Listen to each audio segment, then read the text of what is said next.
BC Road Builders and Heavy Construction Association is the recognized advocate for investment in core infrastructure and a balanced, safe transportation system that creates economic growth, strong communities, and a sustainable environment. We communicate strong, clear industry positions and expectations to governments and stakeholders. We continue to advance the diversity of our workforce, the prosperity of their families, and the communities they live in. We promote innovative, sustainable, and best value solutions, and we provide training, safety awareness, fellowship, ethical leadership, and a strong voice for our members.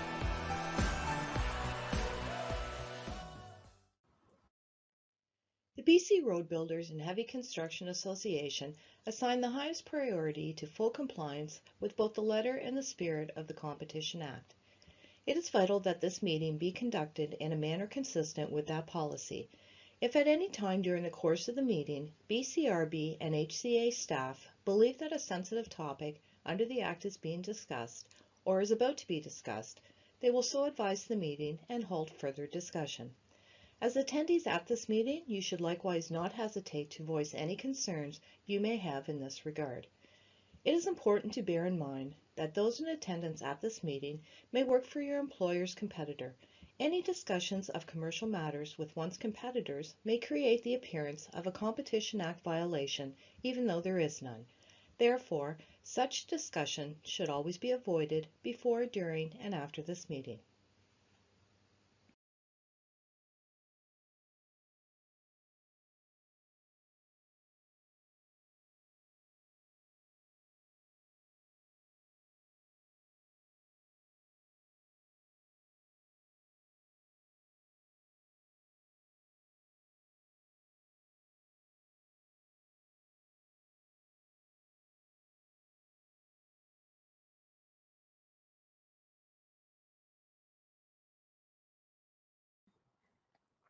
Good morning, everyone. Welcome to our 2020 AGM. Yes, this is 2021, but as you know, we had to cancel our December AGM in Victoria due to COVID and Dr. Henry's orders. Our committees, though, they did meet and present a year in review at our December virtual meetings.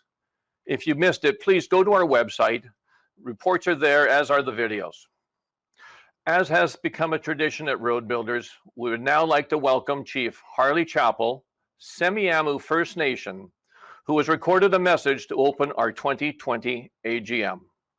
Roll video, Dave.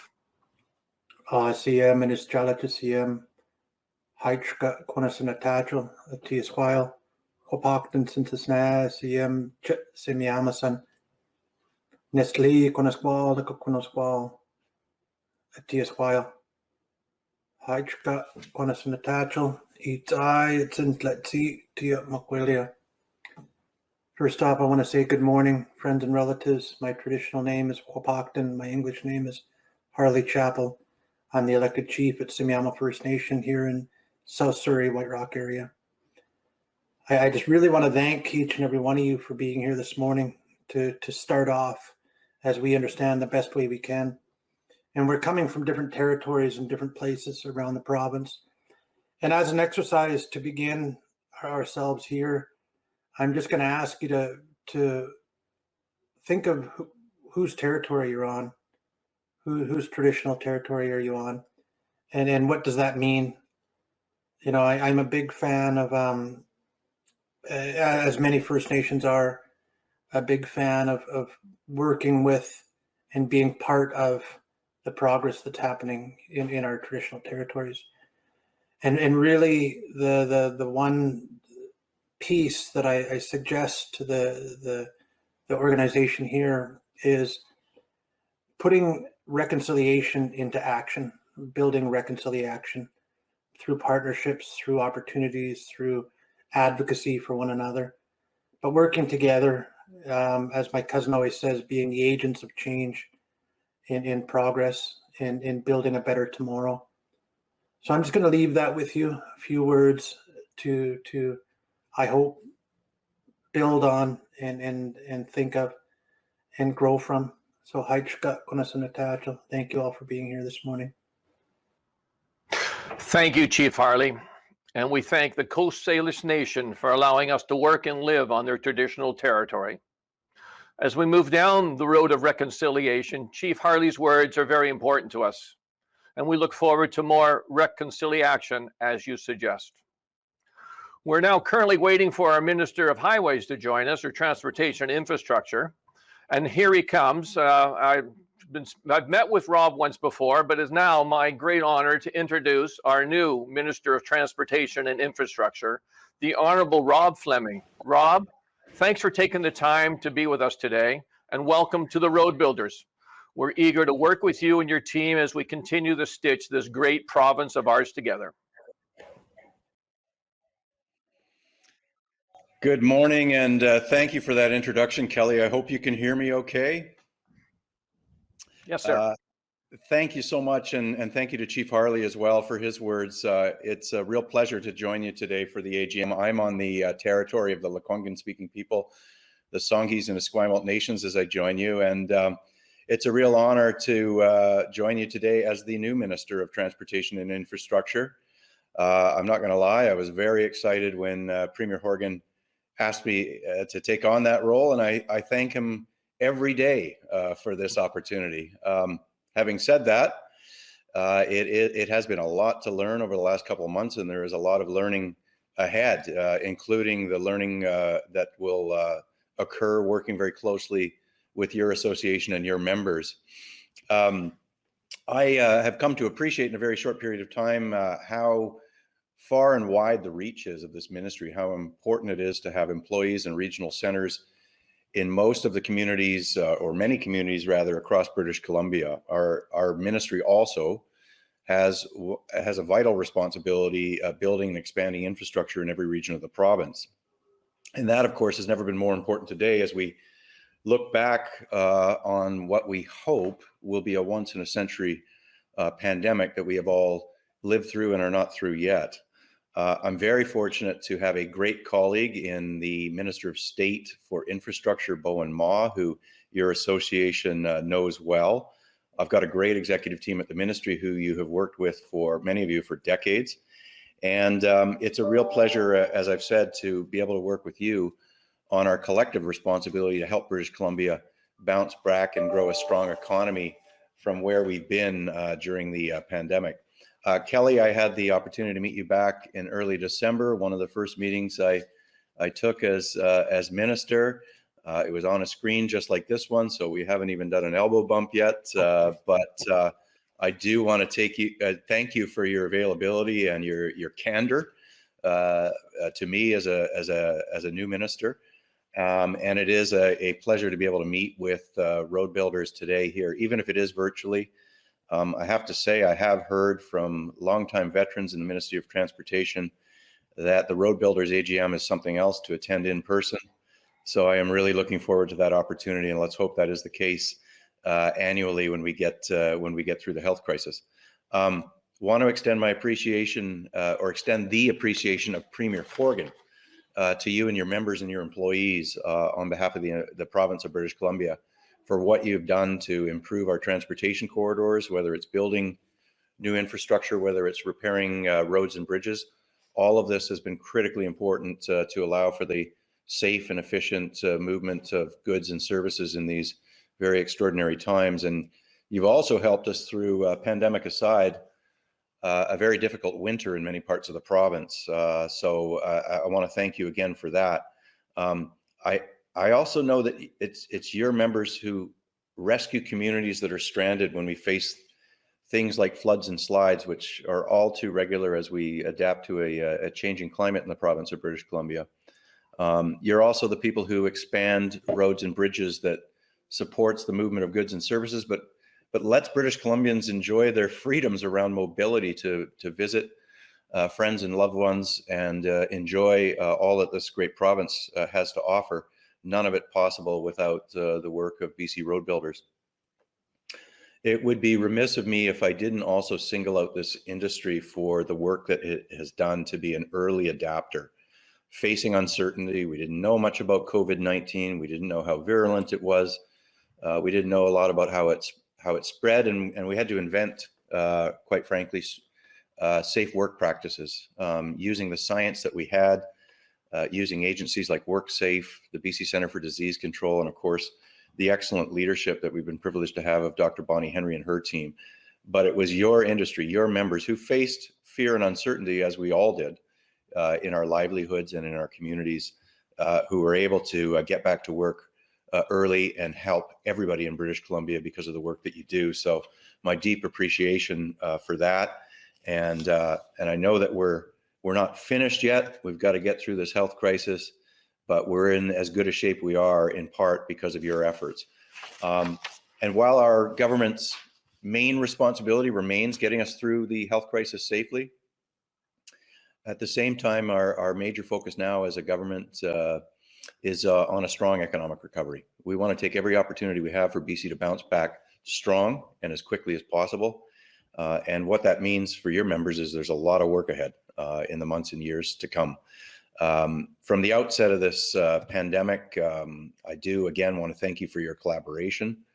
The fact that we were able to manage any potential delays as we got to establish work practices around the COVID virus has meant that work has continued on important projects like the Patella Bridge, like the Highway 1 widening project east of Kamloops, the Lower Lynn improvements on the North Shore on Highway 1, Kennedy Hill, of course, on Highway 4 here on the island. I've toured that site east of Tofino, and many, many more projects across BC. And I know that both your organization and our government going forward, safety will remain our top priority. We will work together to ensure that all of us are creating opportunities for Indigenous people to be partners in our work as part of the path forward on reconciliation that will be a lasting reconciliation in our province. And finally, just in terms of the restart plan, just to circle back to that, keeping our economy moving forward is an integral part of the BC Restart Plan. We've been busy supporting people and businesses with recovery efforts through the strains and the financial uncertainties they've faced. At every stage of the pandemic, we're going to continue to work closely with the federal government to have complementary programs and complementary investments that are focused on economic, social, and environmental sustainability. And in the months ahead, we're going to be making a number of priority investments right across BC to build and maintain a reliable, environmentally sound transportation system.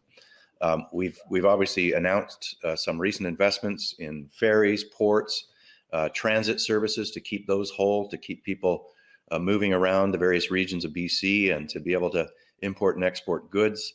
We'll continue to make investments in major highway projects, Highway 1 widening through the Fraser Valley to Abbotsford with a goal to complete that project to Whatcom Road by 2026. And we're working right now on moving forward on a replacement for the George Massey Tunnel to support communities on either side of the Fraser River. The business case, I'm pleased to say, is completed, and we want to get moving on that project as quickly as possible. And in northern BC, the interior on the island, we're going to continue to move transportation projects forward that will help our communities, will engage your industry in a tremendous amount of work, and will help the entire province recover from the impact of COVID. So lastly, Kelly, and thank you for the time this morning. As we all know, people rely on our highways each and every day.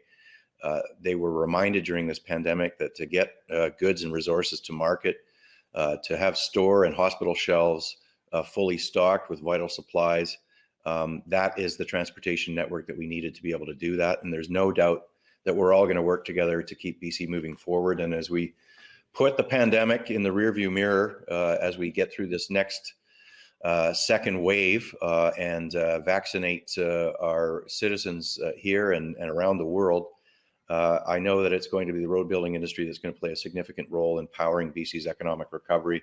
We'll need you there for us, for everyone in this province, and we will build back better. And as I say, thank you for having me here this morning. Thank you in advance for hopefully inviting me in person to meet all of you and I don't know, swap a drink ticket or two and have informal conversations as well as these formal addresses. And just thank you again to all your employees, the families who are part of your companies. And thank you on behalf of all the communities in BC who have been given hope at various stages of the journey we've been on, thanks to the work that you do. Thanks, Rob. It's certainly, and thank you again, and Premier Horgan for recognizing what road builders have done over the past year. It was clearly a piece of art that we formed every day trying to figure out what to do. And when you designated us an essential service, that was a real shot in the arms of the industry that they still go forward with and protect their workers, which is, as you said earlier, is a non-negotiable thing. So we're very pleased with this. And those members that haven't met Rob before, I had the honor of meeting him in December after he'd left the teachers education ministry. And I advised him that we were a little nicer, I thought, than the teachers were to deal with. We certainly come with solutions and not just problems. But I told him, be careful when he meets with the paving committee, because you go sideways on those guys, you could have some teachers on your hands. So, Rob, you're forewarned on that, and we look forward to working with you for many years to come. Thanks again, Rob. Thank you so much. I appreciate that, and have a great AGM. Thank you very much. Thank you. And now, it's again my great honor to introduce you to the newest member of our team, Matt Pitcairn. Roll video, Dave. Matt Pitcairn, born and raised in Steveston, received his BA in Political Science from the University of British Columbia. In 2012, Matt was hired as the Manager of Policy and Communications at the Richmond Chamber of Commerce, becoming one of the youngest chamber managers in Canada. Prior to his work with the Richmond Chamber, Matt worked for the City of Richmond and for the provincial government at the legislature. Matt is passionate about community building and advocacy that creates a better British Columbia. Good morning, everyone. My name is Matt Pitcairn, and it is my honor to be the newest member of the BC Road Builders and Heavy Construction Association team. I'm joined here today by my family, our little one Harley, my wife Vanessa, my son Sawyer, and my oldest son Landon. And our pets are cooperating at the moment, Millie and Oreo. I'm excited to work day in, day out to serve the members of this amazing organization, the folks that keep people and goods moving across our beautiful province. I look forward to the day that we can meet in person, but in the meantime, back to you, Kelly. Thank you.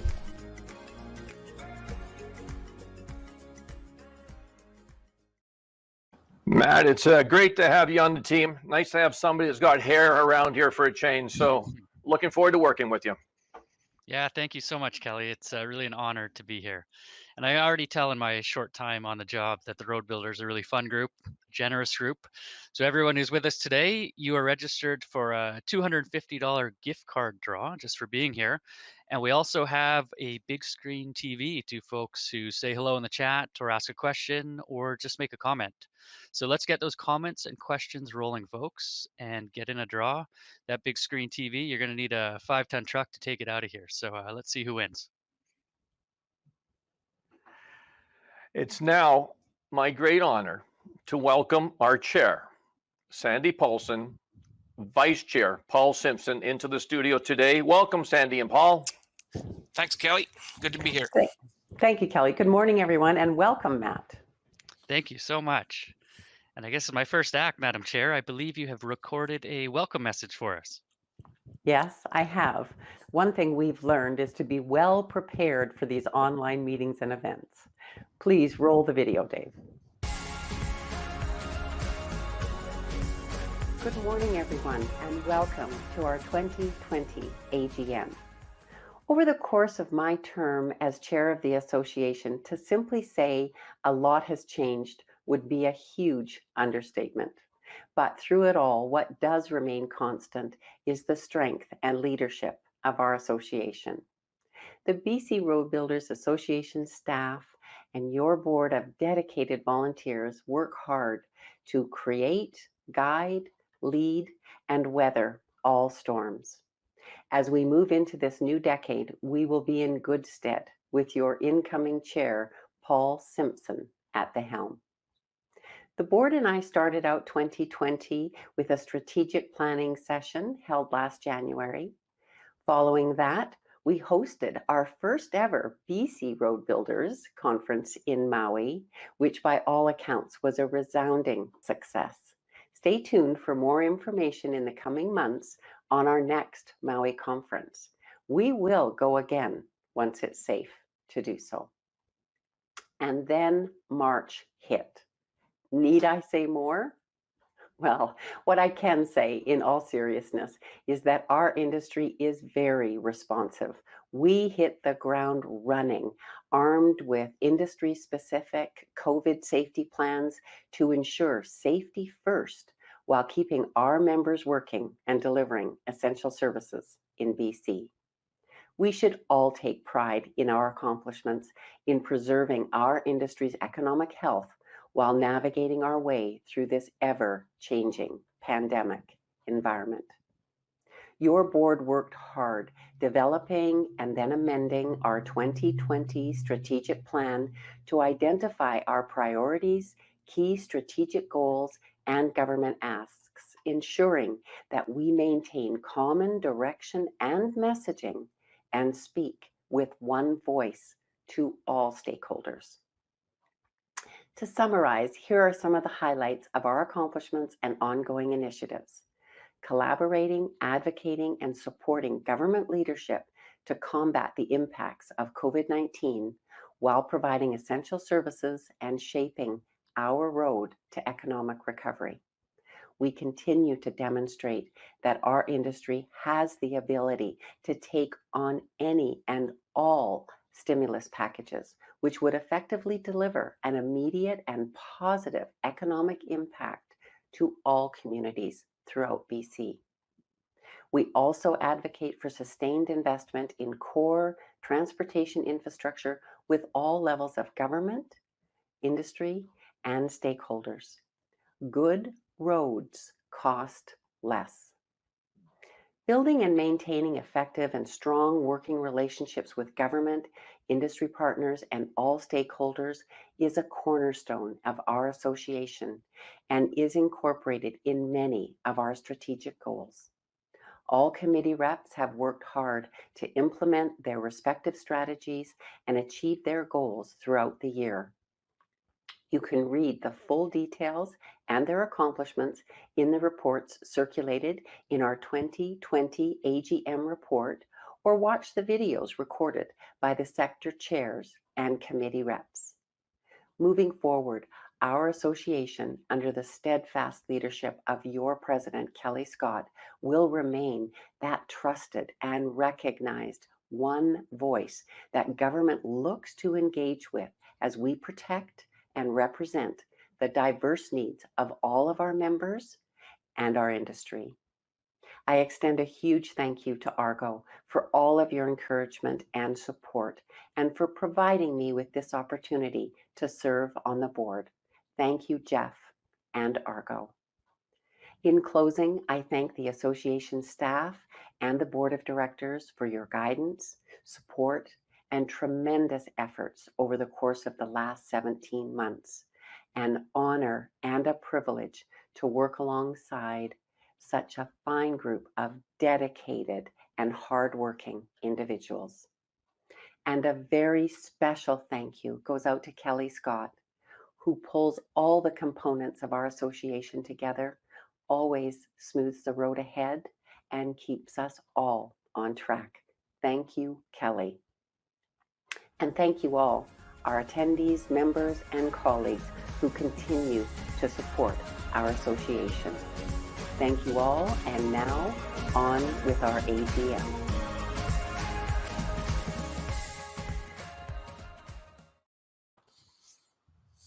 All right then, I guess we're moving on with the show. Welcome all. It's great seeing all of you attending our online AGM, although it's different seeing names via chat rather than faces via Zoom or Teams.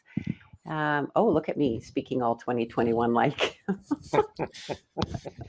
Yes, it sure is, Sandi. You've adapted quickly with the lingo and the times, as usual. This is a lot different from past AGMs at the Empress, especially after night at the museum. I'm actually feeling pretty good this morning. Well, you know, Sandi, Paul, I'll bet the blood alcohol level of our attendees at this AGM is at a record low.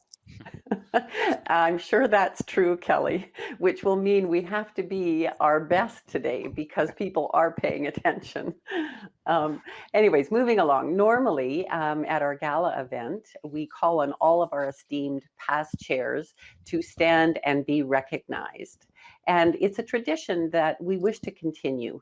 54 years of hardworking chairs and counting. Today, we have invited our past chairs to please say hello in the comment and chat section and share what year they were chair of the association. In attendance today are past chairs, Todd Strynadka, Chad Tenney, Steve Drummond, Dennis Hall, Scott Jacob, Doug Bjornson, Ian Dawson, Noel Mankey, Frank Rizzardo, Frank Margitan, Mike Jacobs, and Joe Wrobel. We thank you all for your ongoing support. And if you feel like keyboarding just a little bit more, please share with us your most memorable story or event, and we'll create a word cloud from your comments. Sandi, I'm certain you are happy to be joining your colleagues of past chairs. Before officially starting the AGM, we have a $250 gift card to give away, sponsored by Westerra Equipment. Thank you, Dar. Dump that bucket, Dave.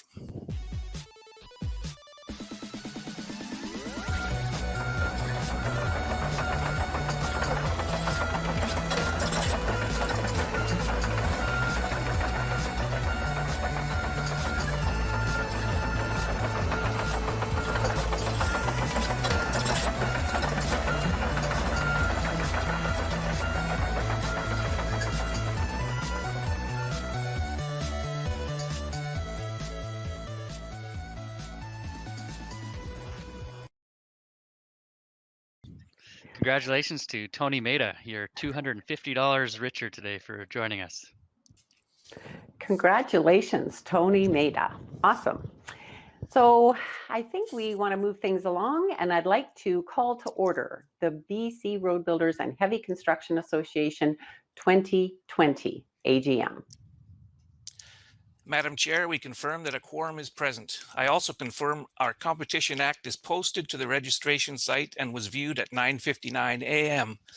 Lastly, I'd like to remind all members that a list of all motions and votes was sent out earlier this week. Movers, seconders, and votes were collected via this online voting platform. If you did not take part, please feel free to register your vote in the event comments section. Thank you, Paul. May I have a motion to accept the agenda as circulated? So moved by Frank Rizzardo. Second? Joe Wrobel. All in favor? Opposed? Motion carried. May I now have a motion to accept the 2019 AGM minutes as circulated? So moved by Noel Mankey. Second? Seconded by Shane O'Donnell. All in favor? Opposed? Motion carried. It's now my pleasure to call upon the association's treasurer, Scott Griffin of the Renaissance Group.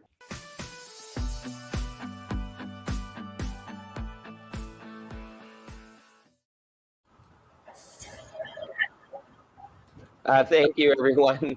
I noticed that there's no questions. There is a nice comment there that the world needs more accountants like myself. Thank you very much.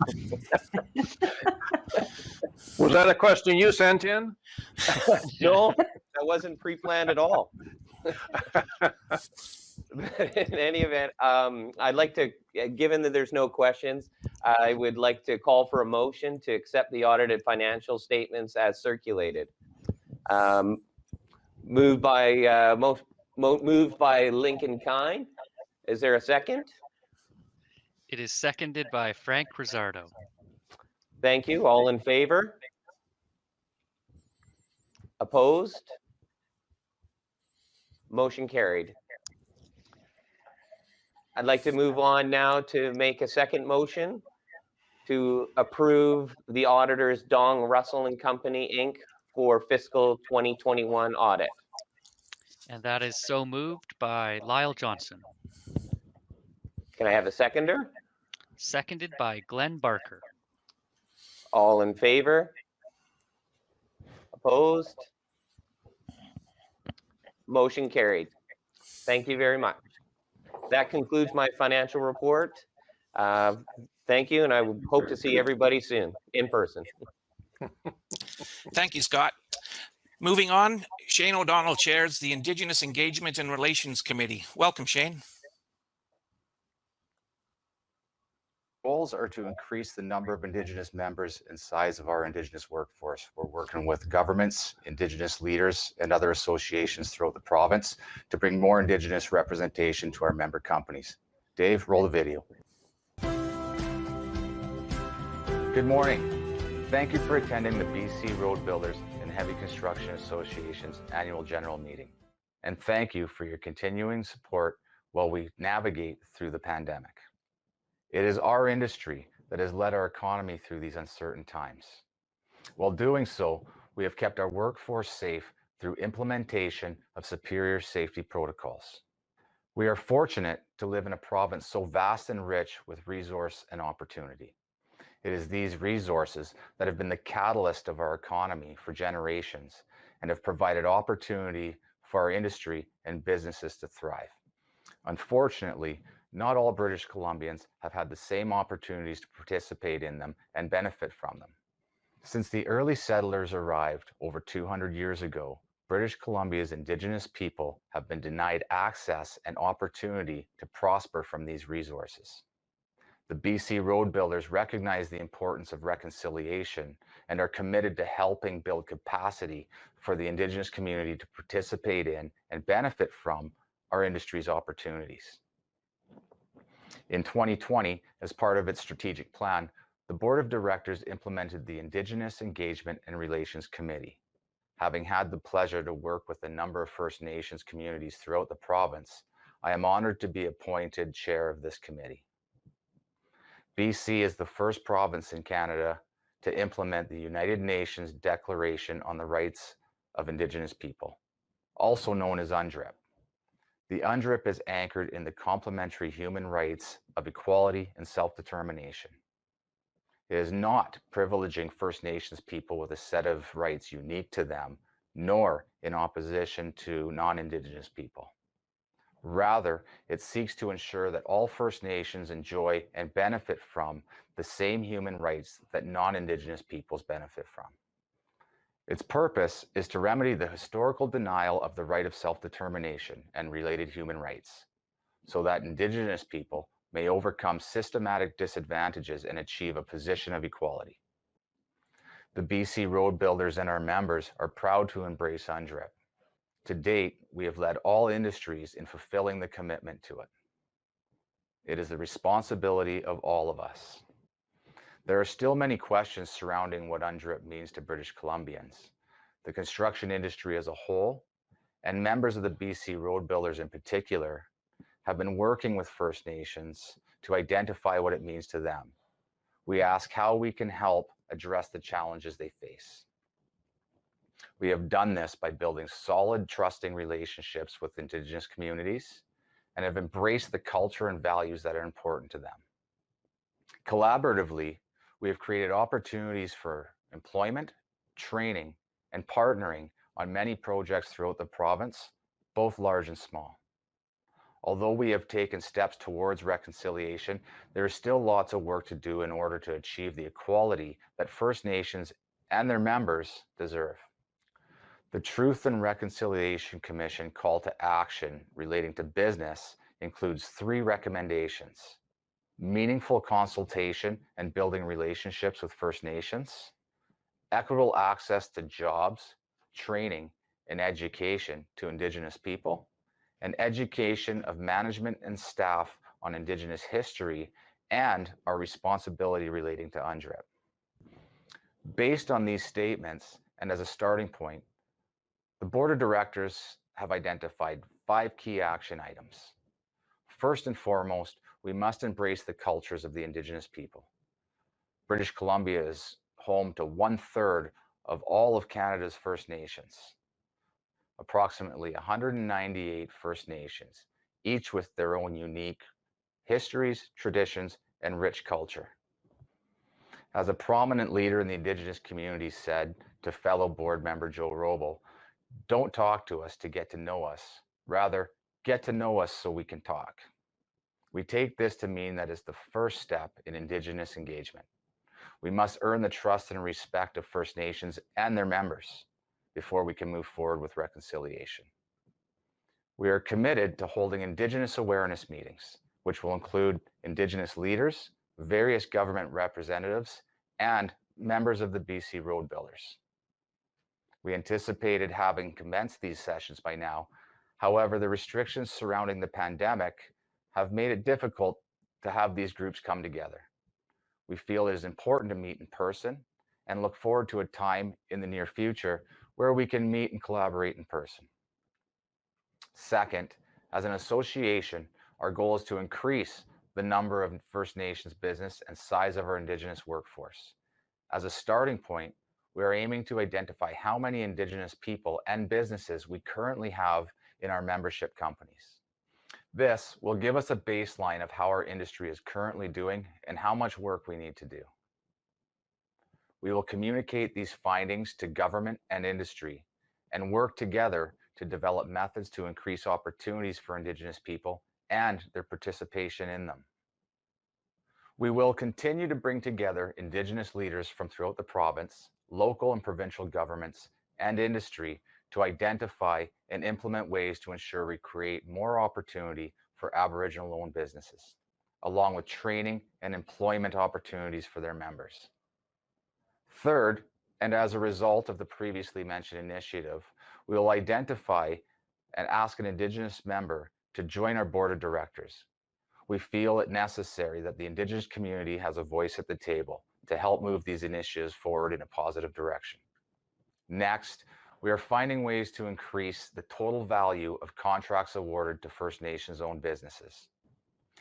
We will continue to work together with First Nations leaders from throughout the province, along with the many stakeholders who drive our industry to provide opportunity for Indigenous business. To date, each of these stakeholders has taken a widely varied approach to First Nations procurement, creating inconsistency in the tendering and procurement process. Some are leading the way with solid procurement policies and criteria for Indigenous inclusion, and some not at all. Our goal is to achieve consistency in fair and transparent tendering throughout all jurisdictions. Finally, we are committed to supporting the government's goal of UNDRIP. To support these goals, we are meeting regularly with stakeholders such as the Port Authority, BC Hydro, the Ministry of Transportation, and municipalities from throughout the province. We meet to discuss how they can help in building capacity and provide opportunities for First Nations. We had a recent meeting with MoTI in which they committed to putting forth a mandate letter with an emphasis on Indigenous relations and a commitment to the UNDRIP legislation. We can expect this mandate to be communicated in more detail by the end of the first quarter in 2021. Our expectation is that these details will help us develop a clear and concise plan for our governments to achieve these goals and what that means for our industry.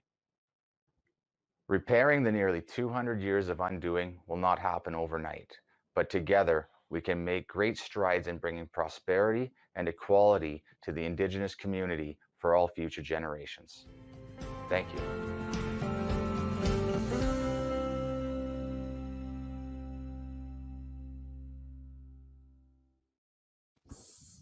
Thanks for your attention. I'm super excited to lead this committee and definitely up for the challenge. At this time, I'm happy to take any questions from the board. I don't see any in the feed, so fire away.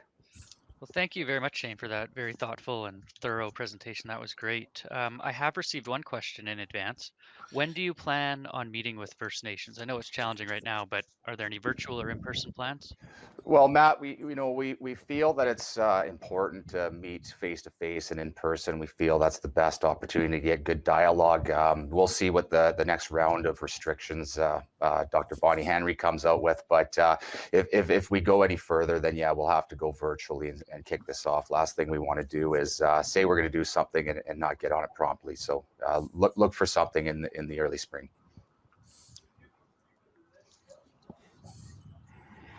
I think there's another question as well, Shane, about when we can expect to see the surveys that are coming out to our members. Can you highlight that? Yeah, so member companies should be receiving the survey via email early next week, and we'll look forward to your feedback. It'll definitely give us a baseline as to how much work we have to do. That's great. Thank you for that. And we certainly would encourage everyone to participate and be as accurate as we can in representing all of our member companies and their Indigenous engagement and memberships. That would be great. Thank you, Shane. The journey of reconciliation is one step at a time, and I really appreciate Harley's message also, reconciliation. Looking forward to building on that more as we continue our journey. Again, your leadership on this committee, Shane, has just been awesome. Thank you so much. Well done. And I think we're going to say bye for now, Shane. Thank you. Thank you. Yeah, again, great stuff, Shane. Ministry and ourselves have been in discussion on this topic for quite some time, and our board took that leadership role to identify this as something we need a director involved with, and it's just terrific to see. So thank you very much, and looking forward to more dialogue with you, the Indigenous nations, as well as our government. It's now time to call upon our Worker Safety Director, a fellow you all know, Joe Wrobel, to give his report. Joe, you there? I'm here. Thanks, Kelly. The goal of the committee is to promote a strong safety culture within our industry, and we support the development of effective programs that promote worker safety and reduce injuries and duration of injuries. So roll the video, Dave. It is a privilege and an honor to serve as your Director for Worker Safety and provide this year's Road Builders Worker Safety Report. This has been quite a year. The number of COVID-19 infections worldwide and the transition to the new normal of conducting business has presented many challenges which none of us contemplated. It has, though, shown that when we work together, we can deal with almost anything. This highly contagious disease has caused us all to reflect on personal safety at home, in the community, and at work. As road builders, we collaborated with each other and the rest of the construction industry, the level of which cannot be overstated, and used our commitment to worker safety and experience with processes for addressing worksite hazards to develop and implement effective COVID-19 safety protocols to keep our workers safe and our work sites open. When it comes to a commitment to safety, we have a proud history. Congratulations and thanks are in order to all the members of the BC Road Builders and Heavy Construction Association for the vision and commitment to start a health and safety organization for the BC civil construction sector, which has evolved into the BC Construction Safety Alliance. The Alliance is now recognized as one of the leading health and safety organizations in the country. Special thanks must go to the original Safety Network Board of Directors of D. Miller, the driving force behind this initiative, and supported by industry leaders Tom Johnson, Stan Weismiller, Doug Bjornson, Frank Rizzardo, Phil Jackman, and the late Bob Hazel. This industry-funded and directed Health and Safety Association continues to encourage and enable collaboration, sharing of best practices, and implementation of new worker safety initiatives. Early on, this included introducing the Certificate of Recognition or CORE program to BC. This program has been proven through research by UBC to provide significant positive impact to worker safety.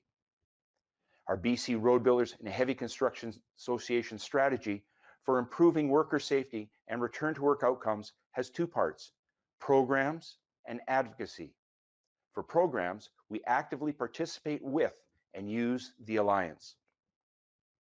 I will now review a few of the BC Construction Safety Alliance's programs and accomplishments of this past year. The Alliance played a key role in the collaboration and production of resources to assist companies deal with the pandemic. These were shared with other associations across the country. Special thanks go to Mike McKenna and his staff for their quick and thorough response to the urgent needs of the industry. The Alliance continues to see year-over-year growth in the total number of core certified employers. The program has nearly doubled in size since 2010, and although the 2020 numbers aren't finalized, there are now close to 1,200 certified employers employing 1/3 of all construction workers in British Columbia. With COVID-19, the core team was in regular communication with participating employers to provide guidance on navigating 2020 core auditing requirements in the face of the challenges brought on by the pandemic. The Alliance is continually looking to improve, grow, and expand the program. The Alliance's 2020 regional outreach consisted of going totally digital with a series of programs titled RSA Live, which saw the regional safety advisors produce online webinar information sessions that range from COVID-19 topics to presentations by WorkSafe BC. Throughout the pandemic, the Alliance has been able to serve the membership by transforming their courses online to virtual instructor-led training. This training now represents 80% of their classes and allows membership to continue receiving safety training and allowing companies achieve their core certification. The student feedback has been overwhelmingly positive, and the Alliance will continue to use this method this coming year and in future. For the Silica control tool, a major update was launched on November 16th with the addition of several new tasks and tools, as well as new engineering control options. The Alliance has started development of 2 new versions of the tool, expanding the scope of industries and jurisdictions the tool will become accessible to in 2021. The Alliance worked with the Silica sampling team partners and UBC School of Public Health to launch the Summer Sampling Initiative, adding to the growing sample database. Silica control usage steadily increased despite a difficult year across all categories, with new user accounts initiated and increased numbers of exposure control plans. As always, the BC Construction Safety Alliance continues to evolve and improve all its resources and services, keeping the majority of its offerings at no cost to the end user. I sincerely recommend using the services of the Alliance, and if you feel that there are additional services that could improve worker safety, communicate these requests through the BC Road Builders or directly to the Alliance. Skip Stothert of Green Roads Recycling and I represent the BC Road Builders on the Alliance board, and we both welcome your feedback and questions. The BC Road Builders continues to advocate on your behalf on issues of safety to all levels of government and WorkSafe BC, both directly and through the Council of Construction Associations of BC, or COCA. Reichert Van Enter of Tybo represents the BC Road Builders on the COCA Council. As to the future, firstly, we all eagerly await the time when COVID-19 vaccinations will have reached the point where personal interaction restrictions or social distancing can be relaxed enough to allow us to travel and gather together again. The pandemic will have some lasting effects on business, especially with the use of technology. It has certainly accelerated moving to more virtual formats for many aspects of our day-to-day activities. Some challenges on the horizon are regulatory and operational changes at WorkSafe BC toward more red tape and enforcement. We will have to remain vigilant in responding to these challenges with positive and constructive dialogue, continuing, as always, to stress for common sense and the practical application of regulations. Another challenge is in the area of mental health. Added stress can lead to anxiety, increased substance use, and depression. The pandemic has placed additional stress on individuals, families, and businesses to levels we never anticipated. We will need to continue and build on what was accomplished this year with increased mental health awareness, supports, and practical tools. Bob Vaughan's session last February, the Alliance and CCA co-sponsored webinar this past fall, and Pamela Bragg's presentation in December were great starts. Although a broad and complex issue, road builders have never backed down from a challenge. And if we work together with the rest of the construction industry, we can and will make meaningful progress. An opportunity is with innovation. Through the Alliance's Research and Development Opportunity Fund, there is the operational and financial capability to address current issues and identify new areas of education, tools, supports, and processes to help make safety simpler and continue the great work of improving worker safety and return to work outcomes. Together, we have accomplished a great deal, but there is much more we can and will do. Thank you for your continued support.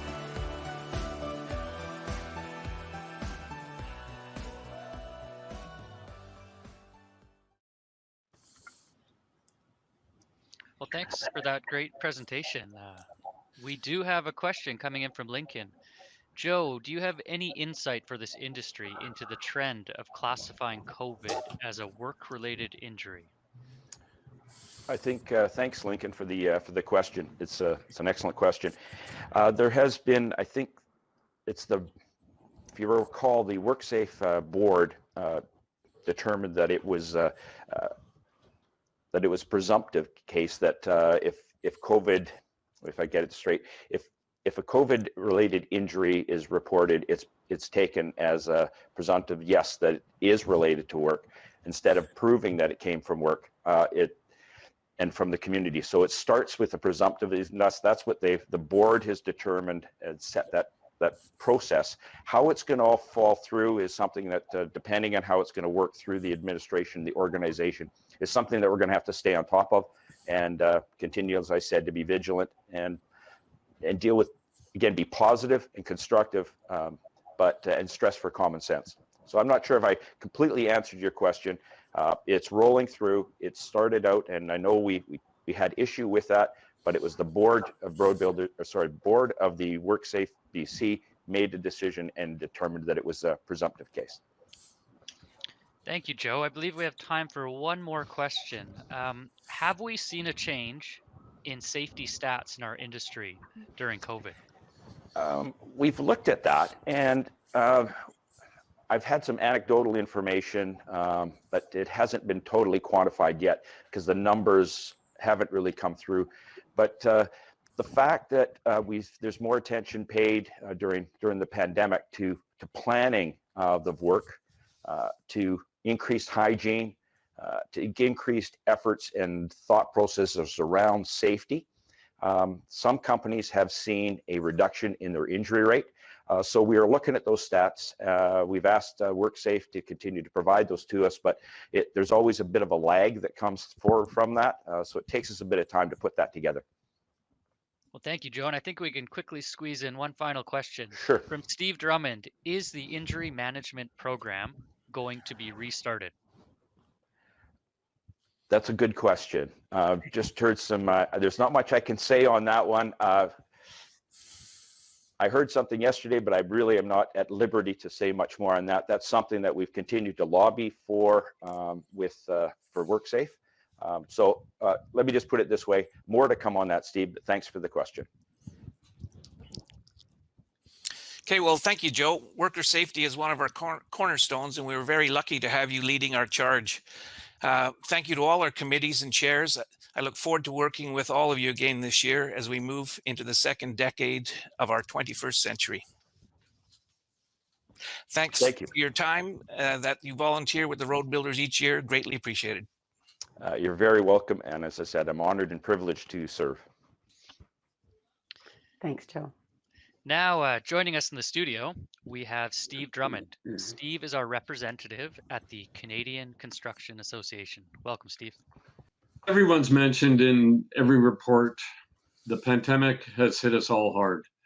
But our industry's response to these challenges has shown that we are stronger and more resilient when we work together.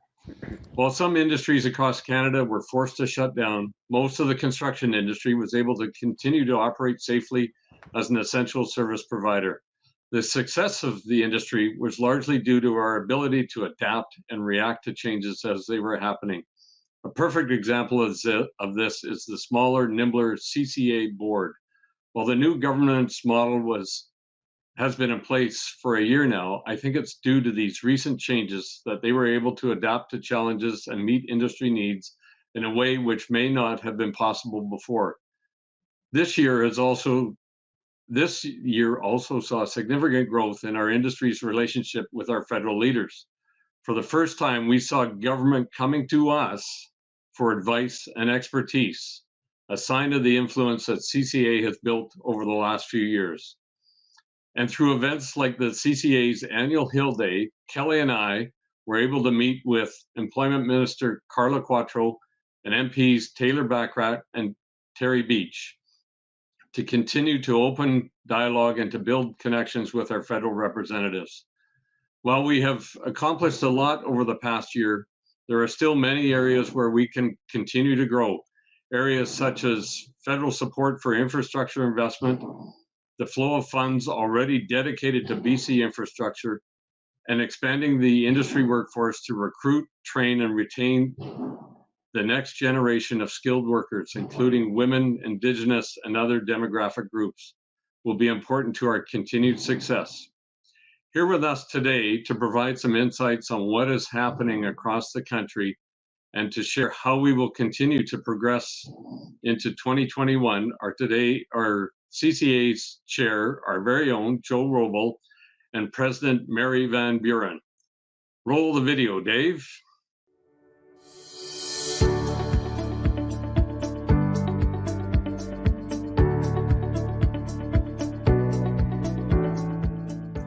As we approach the one-year mark with COVID-19 in Canada, I look back on the year with pride in our industry and hope for the future. While some sectors had to shut down or drastically alter their operations, most of the construction industry was able to continue to operate throughout the pandemic. This success speaks to the strength and resiliency of our industry as essential service providers. CCA's efforts in service to you are guided by three strategies. Unite the industry while proactively advocating for national issues that matter. Lead the construction industry in adopting best practices that will help companies in their success, and evolve the association by broadening membership and driving member value. In collaboration with our partner associations and key stakeholders like the Consulting Engineers, Canada's Building Trade Unions, and the Federation of Canadian Municipalities, CCA has become sought out by the federal government on critical industry issues. We could not have achieved this without the backing of our 20,000 member firms. You are CCA.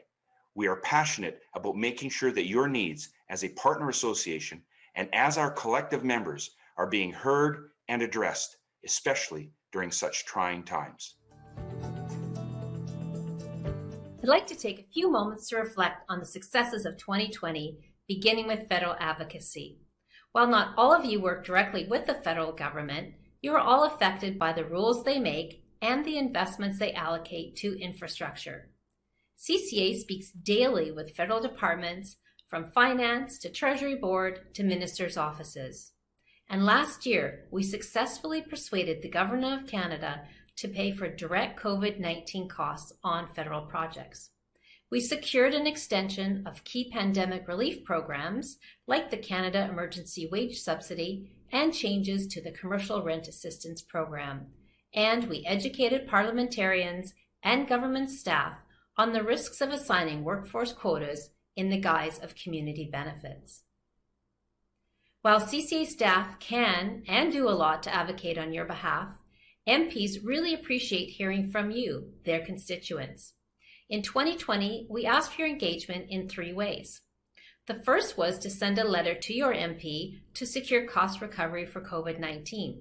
Over 1,500 letters were sent. A good start, but we need to grow the numbers of letters to increase our leverage for future asks. We also invited members and association leaders to participate in our annual meeting with MPs, otherwise known as Hill Day. The participation of the BC Road Builders and Heavy Construction Association was invaluable this year. We thank Kelly Scott and Steve Drummond, who met with ESDC Minister Carla Quattro and MPs Taylor Bachrach and Terry Beach. In 2020, our Hill Day virtually connected over 60 members from 10 provinces to meet with 50 MPs from all 5 parties represented in the House of Commons, including cabinet ministers, parliamentary secretaries, a former leader of the official opposition, and infrastructure and workforce critics of all parties. 2020 brought about a number of unforeseen challenges for all of us. With a smaller, more nimble board in place, supported by a digitally enabled staff, CCA and partner associations worked tirelessly to create standardized health protocols for construction sites and a wealth of tools to help you manage throughout the pandemic. This included 17 free webinars. CCA delivered on being a hub of knowledge for the industry and our members. Across Canada, members tell us they are short of skilled workers.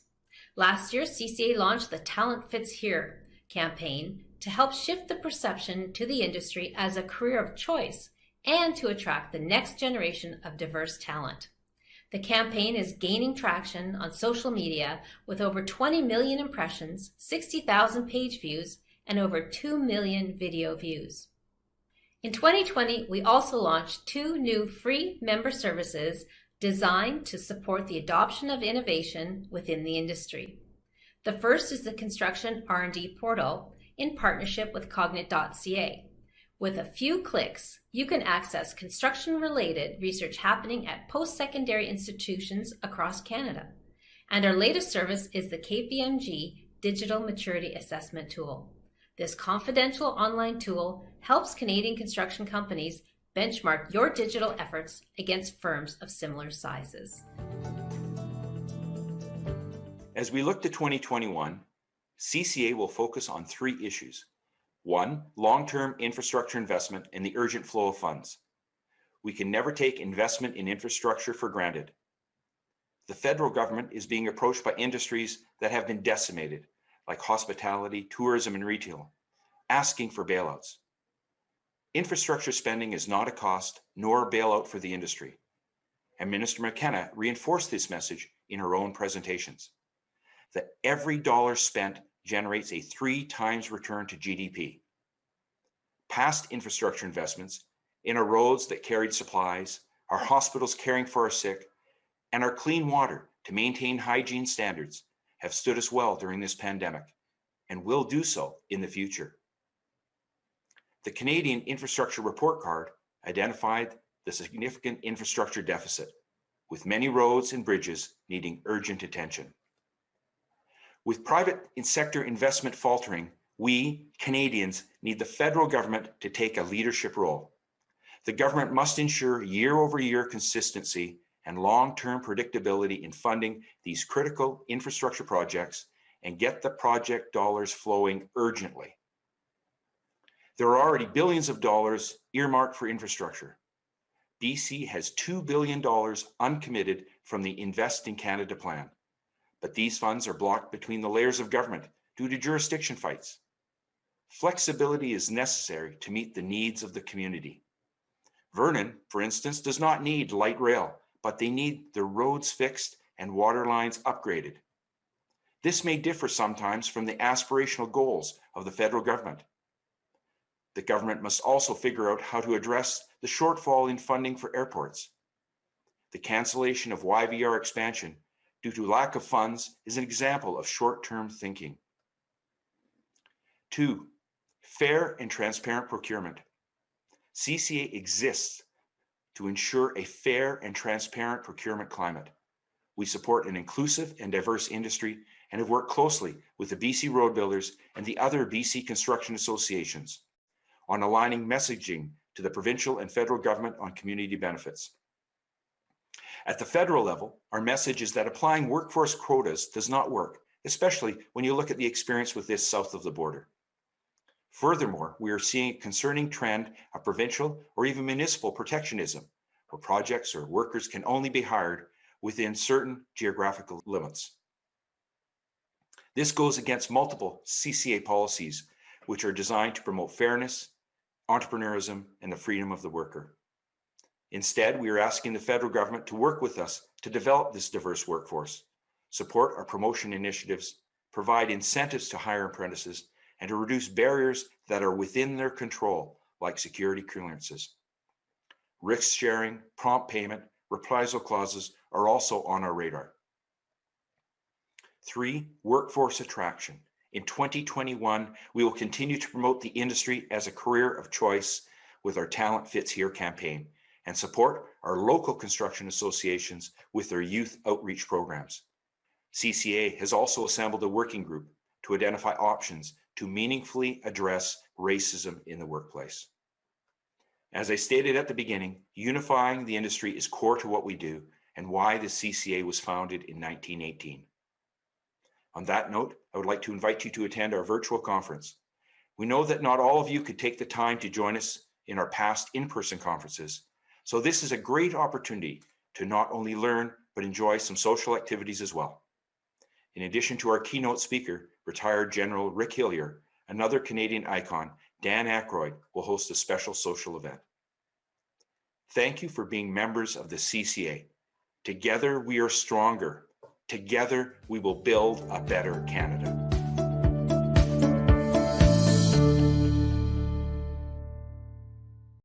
Great video and very informative, Joe and Mary. Thank you so much for that. I see we do have some questions.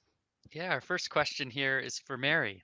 Aside from Hill Day, what are other ways members can get involved with federal advocacy? Well, thanks very much for having us and for the question this morning. One of the most important things is for your MPs to hear from you. I mean, they hear from our VP Public Affairs, Rod, and I very frequently, as Joe said, on a daily basis.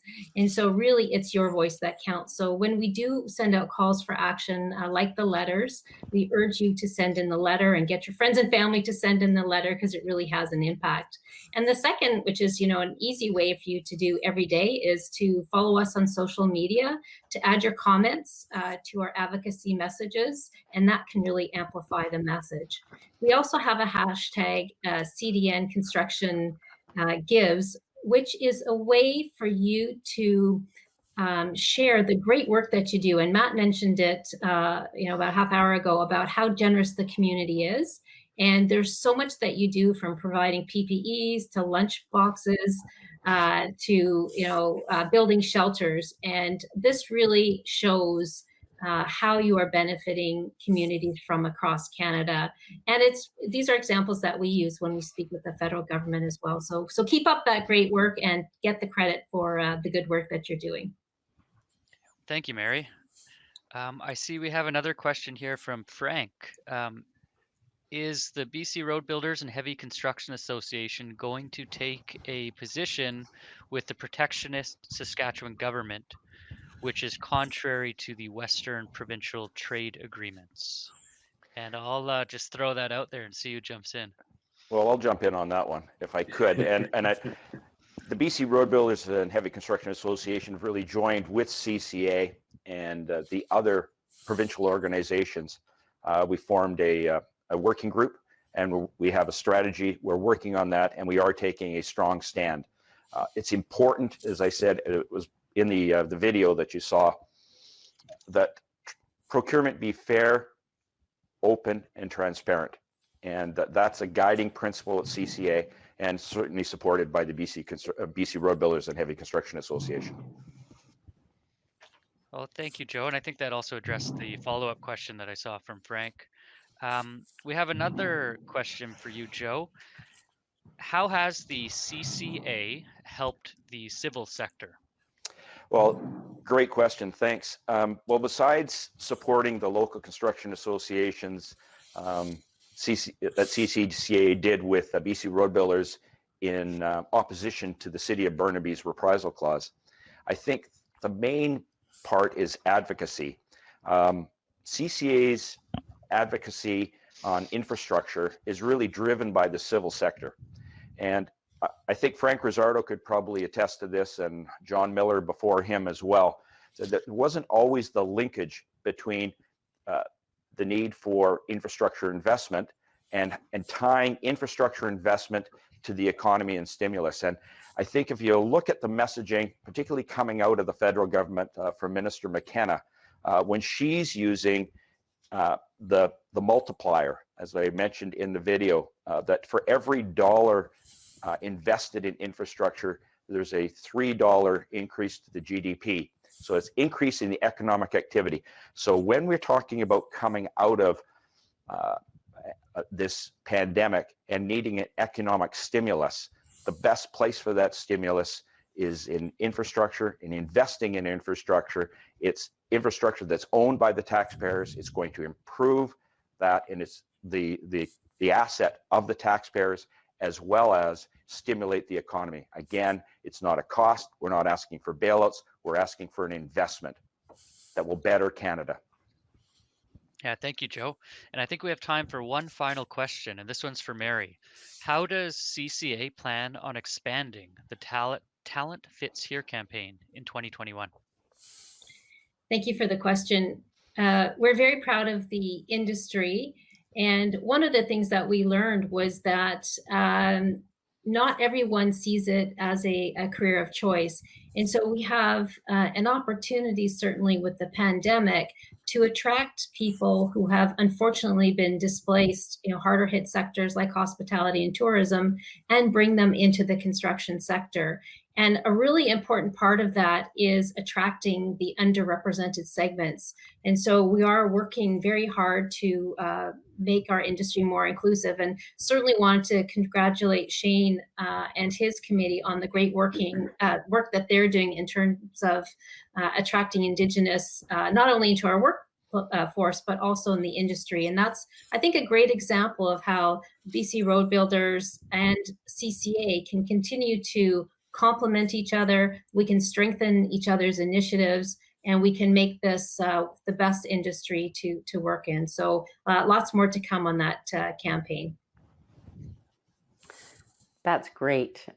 Great information and excellent updates from our CCA representatives. Thank you so much, Mary, Joe, and Steve.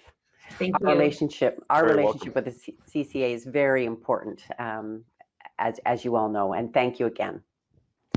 Thank you. Thanks, Sandi. So let me see. The time is now 11:20, and we're going to take a 5-minute bio break. And right after the break, when we come back, we're going to open the second part of our AGM with a draw for the big screen TV. So we will be back here at 11:25 sharp. See you then. See you then.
Welcome back, everyone. Starting a new tradition here. It's the largest attendance at a road builders AGM in history. And at the break of our AGM, I didn't have to push Ken Day out of the way to get a beer before I came back to listen to the rest of the presentation. So it is a nice tradition for us. Prize draws for attendees, and thank you again to our generous sponsors. And speaking of those sponsors, NorLand, again, has donated another big screen TV, the one that Noel Mankey won in December that he's taking to Maui next year with us. And this is for the attendee who have participated in our meeting today. Roll video, Dave.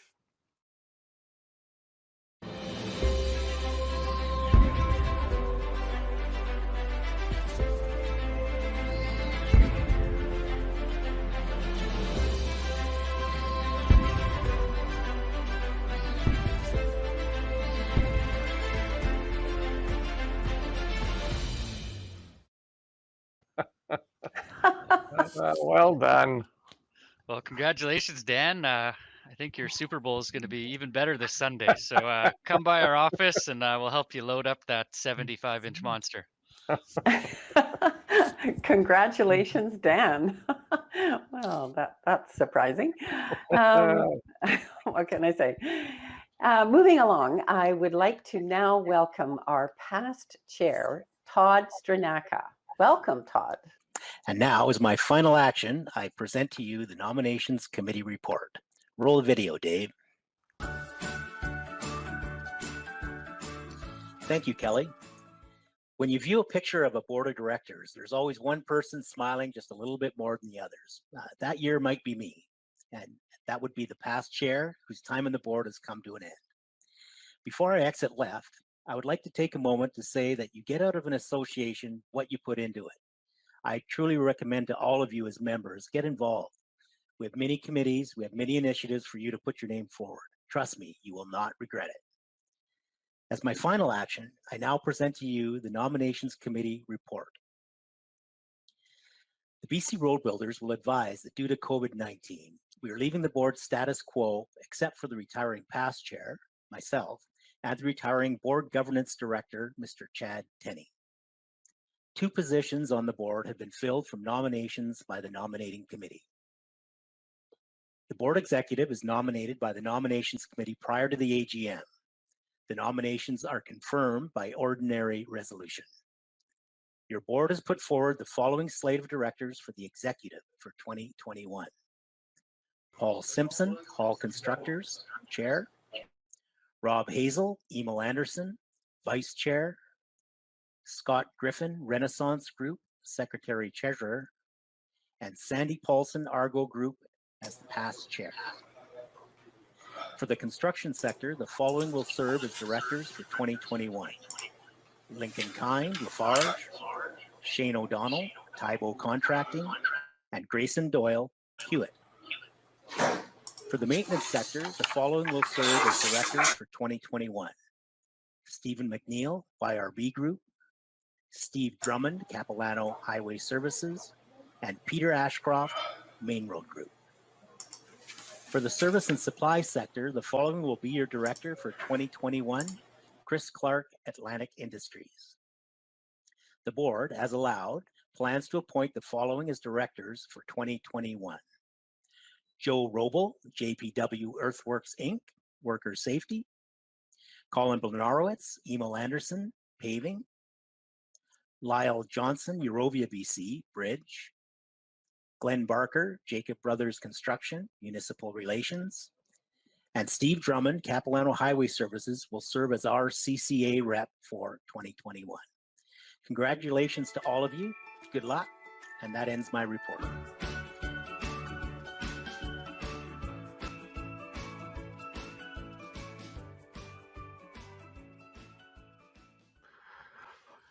Thanks, Todd. That's a great report.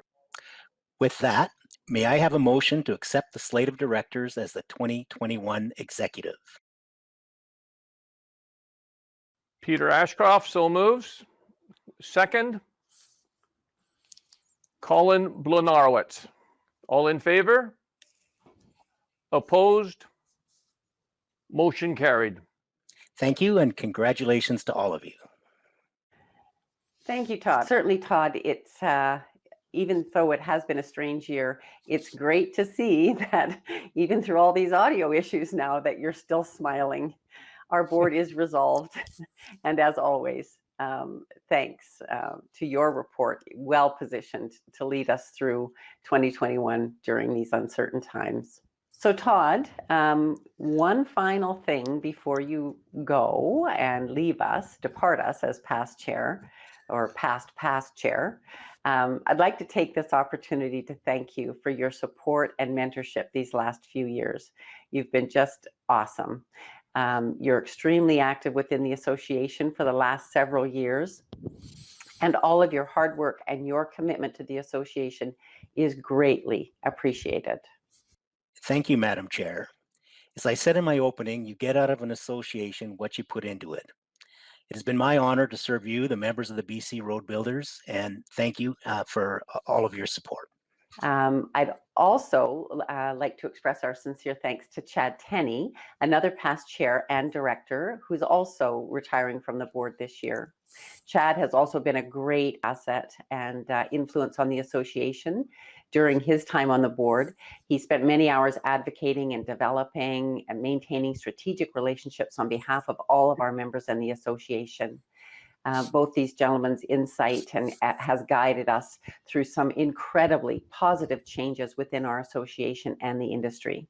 So on behalf of the road builders, Todd and Chad, please accept these road builders gratitude plaques as a token of our appreciation.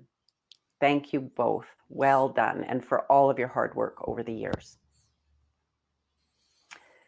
So, congratulations. Oh, thanks. Thanks, Kelly. Yeah, I just, again, Todd, on behalf of Road Builders and Sandi for that matter, we did ask you to step into the lurch there when we ran out of chairman for a while. And it was just so nice to see you both just step right in. And to see Todd's wife's reaction to how pleased she was that Todd stepped forward for another year was very exciting to see. So congratulations again. Oh, thank you, Kelly. I realize we say thank you a lot, and knowing how limited everyone's time is and how finding just a couple hours in a day for another virtual meeting can be very difficult. We did discuss saying that, you know, let's just say thank you at the beginning and at the end of our AGM in the interest of saving some time, but we chose not to.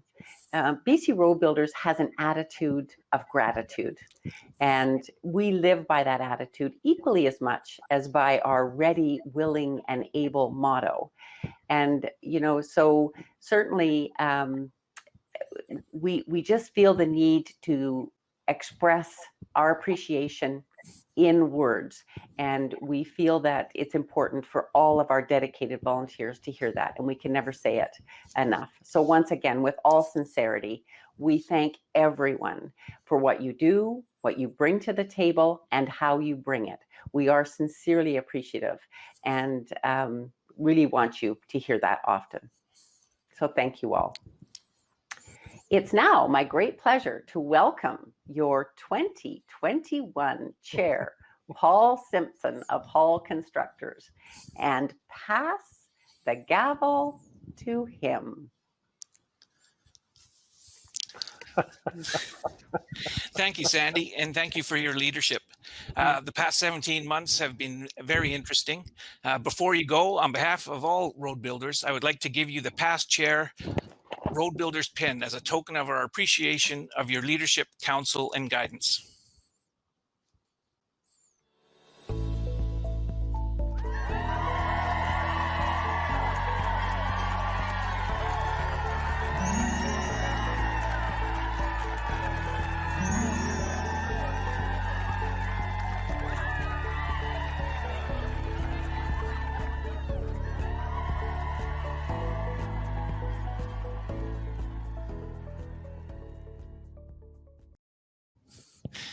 Sandi, we have the treasured plaque and appreciation for your service, definitely deserving for your past 17 months. Thank you, Paul. And the magic of virtual conferencing. Thank you, Road Builders and Argo, for all of your support. It has been my privilege and honor to be your leader. I'm proud of the work that we have done since I stepped up as chair in the fall of 2019. The association has collaborated and connected like never before. And under Kelly's strong leadership, the association has demonstrated its resilience and ability to diversify in the face of challenges unlike anything we've ever experienced before. I will have this plaque hung in a place of honor. Thank you all very much. Okay. I also just wanted to quickly, I'm sorry to interrupt, Paul. I just wanted to quickly thank the association staff as well, Kelly, Roxanne, and Julia, and the board. Thank you all for your support as well. Okay, our attitude of gratitude is alive and well. Sandi, I'm excited to take on my role as 2021 chair.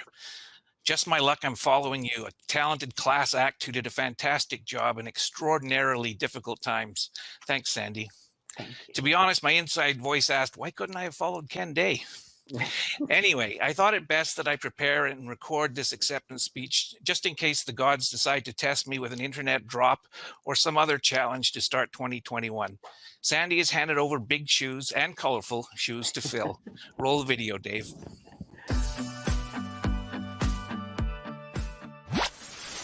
What brings me to today? I'm originally from Dublin, Ireland. My mom and dad packed 2 suitcases and the kids in 1966 and departed for Canada.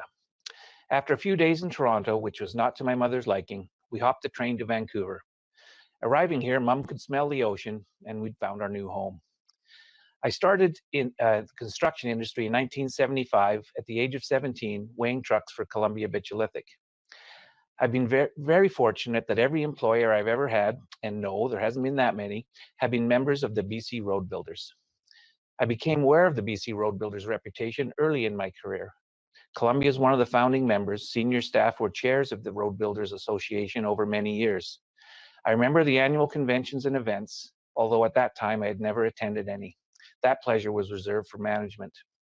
I have fond memories of the management and staff left behind. We took great advantage of while the cat's away, the mice will play. Quoting Brendan Behan, literary legend, Irish poet, and playwright, seems apropos for some of the stories that came back. One drink is too many for me, and 1,000 not enough. It took me 20 years before I was invited to attend my first road builder event, the golf tournament at the Richmond Golf and Country Club, followed by an invitation a couple of years later to attend the AGM in Victoria. As you can tell, I didn't rapidly rise up the success ladder. However, in hindsight, it provided a valuable appreciation of all levels in an organization and the importance of industry associations.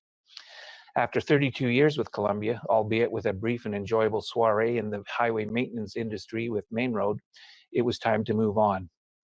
Over the past 13 years, I chose to enhance my work experience, embracing different corporate cultures while being mentored by leaders in our industry and our association. Ed Claggett being one of my mentors. In 2002, Ed suggested I join the newly formed BC Road Builder Paving Committee. For the last 18 years, I've been an active part of the association, enthusiastically participating on many committees. I've worked with terrific industry leaders. I'm grateful for all that you have taught me. Every past chair has my respect and the admiration of our industry. I know I can call on any of them for advice. I thank Brian Hall and Chad Tenney for expressing 100% support in my role as incoming chair. Over my years on the board, there have been many potential great chairs whose employers could not support their nominations and the time commitment involved. It is not something I take for granted. Thank you to all businesses who support their employees' participation in all aspects of the BC Road Builders. This work and volunteer path led to my becoming BC Director of the Canadian Technical Asphalt Association in 2011.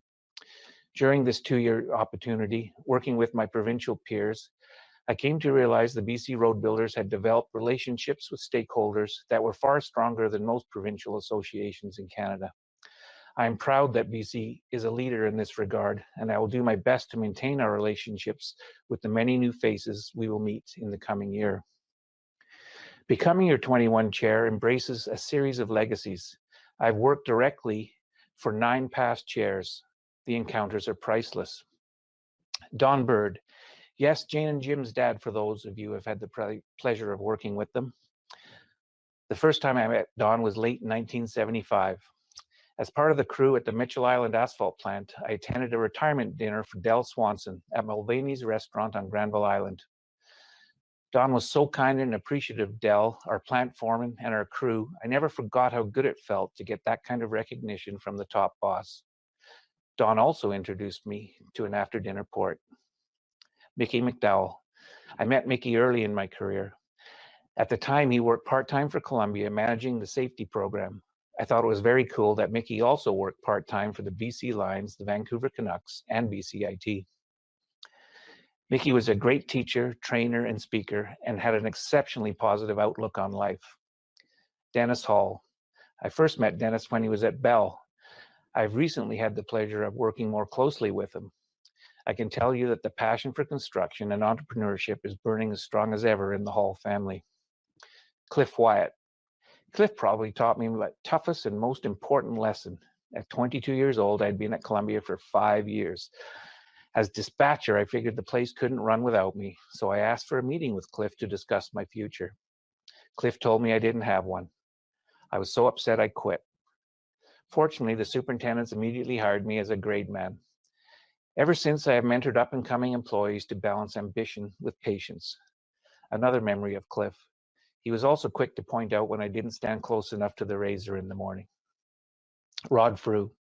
During my 22 years at Columbia, I worked closely with Main Road, so I decided to move on from Columbia and join Main Road. Rod was a strong and patient leader and treated everyone with respect. Ed Claggett.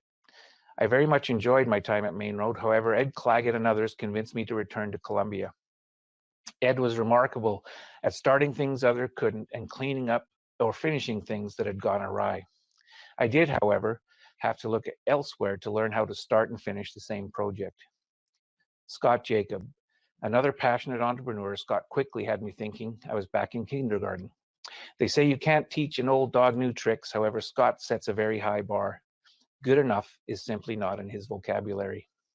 Stan Weismiller. Stan taught me never to piss anyone off, the customer, an employee, the union, or the competition. Stan generally cares about the industry as a whole and not for self-serving reasons.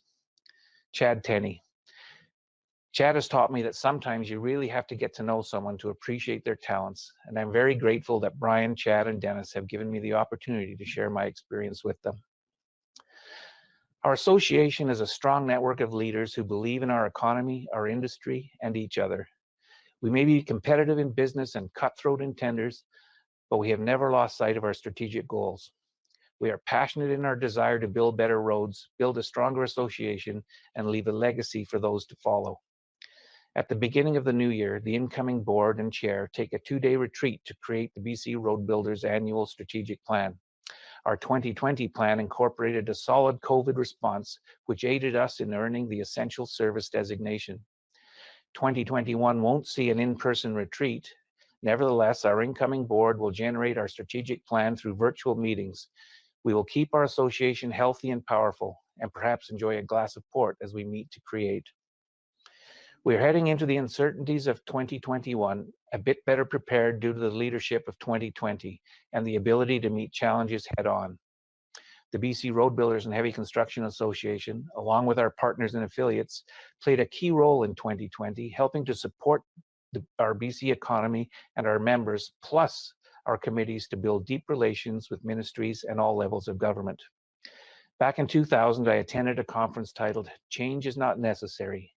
Survival is not mandatory." A quote by William Deming that makes a whole lot of sense to me. Adapt or perish, to quote Kelly Scott. Which leads me to share my thoughts on the most dangerous phrase we can say or hear. We have always done it that way. This belief may seem contra to someone who worked 32 years with the same company. Nonetheless, I am passionate about moving forward, embracing change. Not change for the sake of change, but transformation that includes growth, education, resources, technology. Leadership that results in stronger communities, that creates a diverse group of stakeholders, and ultimately improved industries and robust current associations. I enjoy the dynamics of a vigorous, flexible association and the colleagues that made the past 54 years rock solid. I welcome the opportunity to lead BC Road Builders and Heavy Construction Association into its 55th year. Thank you.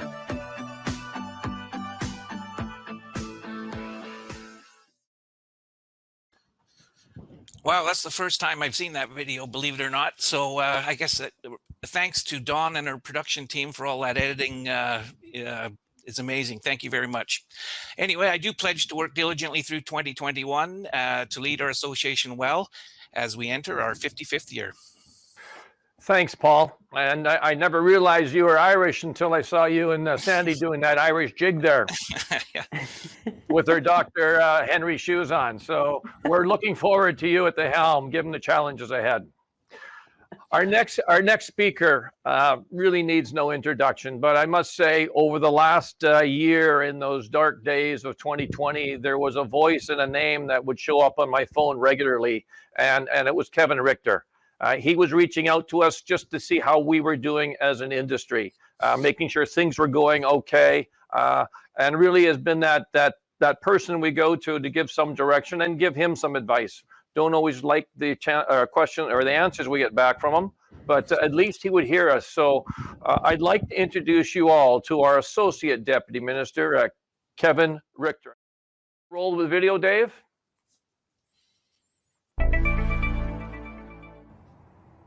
Hello, everyone. It's an absolute pleasure and a privilege to be able to speak with all of you in the road building community today. I'm sorry I'm not there in person. As many things with COVID, we've had to adapt how we approach our business, but I hope to see you all again soon in the near future. South Coast region isn't without its challenges. We have a good portion of the province's population. We've got unique urban and rural areas mixed into our infrastructure. We have unique geoclimatic zones that change as you're driving along the same highway. The one thing that's always been a constant is our contracting community and our maintenance contractors and the service that you provide on a day in, day out basis. It often goes unnoticed, but I want you to know that we notice and we appreciate it. As someone that's come up with most of their career in operations, one thing that you guys do amazingly well is understanding the needs of our community and understanding the needs of our stakeholders. A few examples of that include earlier this year that absolutely hammered the Fraser Valley and Service Area 7, specifically around Hemlock Valley Road and Rockwell Drive. The damage was extensive. Assessments were telling us that it was going to take close to a couple of weeks before we could get those roads open. Meanwhile, we had communities that were severed. We had emergency responders that couldn't do their job. We had people trapped on local ski hills. Emil Anderson did a fantastic job recognizing the urgency of the situation and throwing every available resource and equipment on those roads to get them open in record time. We're talking about a matter of days. It was amazing to see the outpouring support from the community in recognition of that, and that's thanks to you. A project on a different scale, but with equal importance, could be Whiskey Creek in Arrington near Qualicum off Highway 4. Here's a community that depends on a link on a particular road network that's been, again, a victim of climatic conditions and washouts. Main Road did a fantastic job working with us and the community to get a temporary bridge installed so we could restore that link. We had environmentally sensitive windows. We had a community that was looking to continue to do their business, and Main Road helped us negotiate a crossing over the railway to help that happen. It's a great example of listening to the community and doing what's necessary to make things work. And that's what success really looks like. I'd be remiss if I didn't talk about COVID as well. COVID's shaped all of us. It's our businesses and our practices have had to change. But what really has impressed me is your willingness to stretch. We introduced land border crossings for the first time in my career and to my knowledge in the province because we've never had to suffer a pandemic of this nature before. Our contractors are up for the challenge. You helped establish safe checkpoints at our major border crossings to make sure British Columbians were going to be safe. There was no template for that, but you worked with us to make sure that we had everything in place and we could do it safely, not only protecting us and our staff, but the communities around those checkpoints. On a day in, day out basis, I know it's a thankless job, but I want you to know we appreciate it. You do a fantastic service for this organization and you do a fantastic service for British Columbians. You keep people safe and you keep people moving, and that's important. So thank you again for everything that you do. I hope to see all of you again soon, and I hope you enjoy the rest of your conference. Take care. I'm really excited to spend a few minutes chatting about the great accomplishments in the Southern Interior region related to our partnership with the BC Road Builders. What a year 2020's been. Between some record-breaking winters last winter and for many contractors the first year in their new contracts, the Southern Interior region saw over 400 events or sites related to freshet this year. And Dawson Road Maintenance in Service Area 16 and 17 and MCON in Service Area 18 were ready, and they stepped up big time. I also wanted to give a shout out to Dawson Road Maintenance for all of their work in support of our Elephant Hill monitoring operating protocol. We had a fairly significant washout at Loon Lake this year, and Dawson got that road reestablished and opened in way faster than we ever could have imagined. So big thanks there. July 1st and 2nd, a significant rain event caused the washout of Deadman Vedette Road in the Kamloops area in 18 different locations. And Argo was at the ready to step up and help out. But I also wanted to give credit to YRB. This was their first winter on the Coquihalla, and Mother Nature doled them out one of the most intense storms we've got on record for that corridor, with 120 centimeters in one storm. YRB's response was absolutely incredible to that event, and we had very limited and short closures because of the great maintenance and response that they had. I'd be remiss if I didn't talk about COVID-19 and the incredible way that our contractors have stepped up to support that in the Southern Interior region. Out in the West Kootenay District, YRB, before anything was formally organized, brought in 3 porta potties on Highway 3 to support the truckers when washrooms were closing all over the place. And in addition to that, they hosted a big barbecue where they were handing out hot dogs and hot chocolate and Easter candy and hand sanitizer to the truckers as a thank you to them for providing essential goods and services out to market. In the Kootenays as well last winter, boy, we continued to see significant snowfall, and that resulted in some of the highest volume of avalanche control that we've seen in a long time. And our contractors stepped up to get those control missions cleared and the highways reopened quickly and efficiently. And it's just worth noting, going the extra mile for travelers is so appreciated. This summer, we also had a washout at Richter Lake and Frayling Creek that closed the Trans-Canada Highway, and MCON really showed up and put all hands on deck to get that site mitigated and traffic moving quickly. I could talk all day about the great accomplishments, but I do want to close with a big thank you to the BC Road Builders for their great partnerships. We couldn't do what we do without the strong relationship and partnering, and this year, 2020, has been a heck of a year, and I'm so proud of all of the work that everyone has done, particularly our partners in the maintenance industry. So thank you.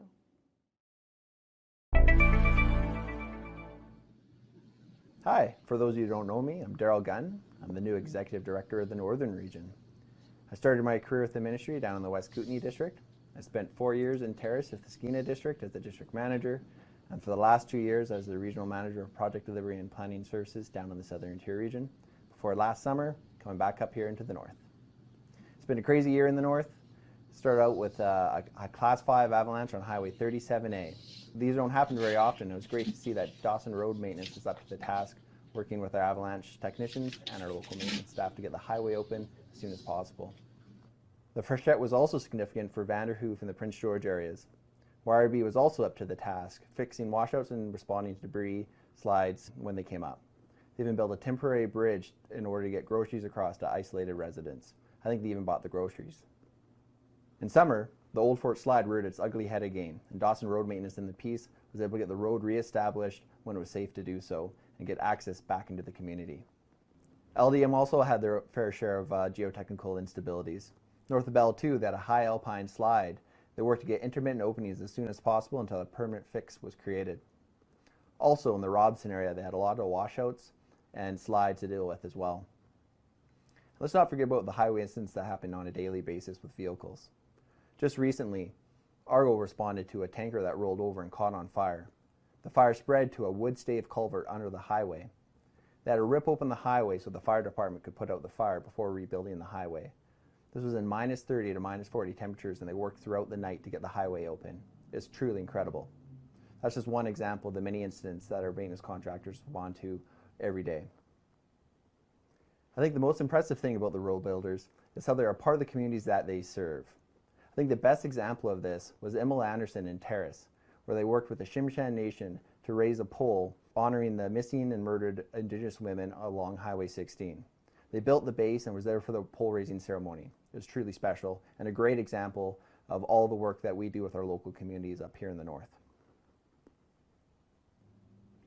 All of this is due to our special relationship between the ministry and the road builders. It's something that is invaluable and something that I look forward to working with into the future.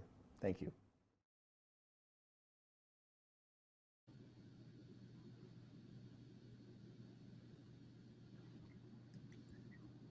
Good morning. Can you hear me now, Kelly? Yes, I can, Kevin. Excellent. You never know what you get when you get with me coming to one of your events, but I must say that I never created that. That was COVID. But as usual, it was the road builders that were there, that were able to adjust and innovate. So, you know, as usual, we can count on road builders to adapt whatever the crisis we throw at you. So again, thank you very much, Kelly, for inviting us to speak at your AGM. And I'd like to acknowledge that I'm joining all of you today from the traditional territory of the Lekwungen-speaking people of the Esquimalt and Songhees nations.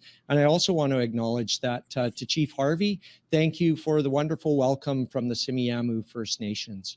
For those of you that don't know me, my name is Kevin Richter, and I'm the Associate Deputy Minister in the Ministry of Transportation and Infrastructure, and I oversee the operational and project work throughout all of our regions.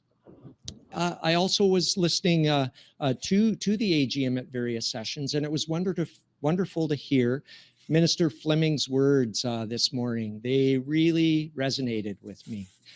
His words spoke to the value and the importance of the work that you all do every day. Your contributions through this COVID crisis and a vision of hope and opportunity as we muscle through it and put the pandemic behind us. Thank you, Minister. Our Deputy Minister, Kaye Krishna, and I will be sharing the stage today to acknowledge your accomplishments, recognize the value of our relationship, and look at what the future looks like and what holds for us. I guess I should say that I'll be sharing the screen, not the stage, since we're doing this virtually. And I really enjoyed the passing of the gavel and also the dancing. I'm sorry you won't be getting that from me today, but you've set the bar.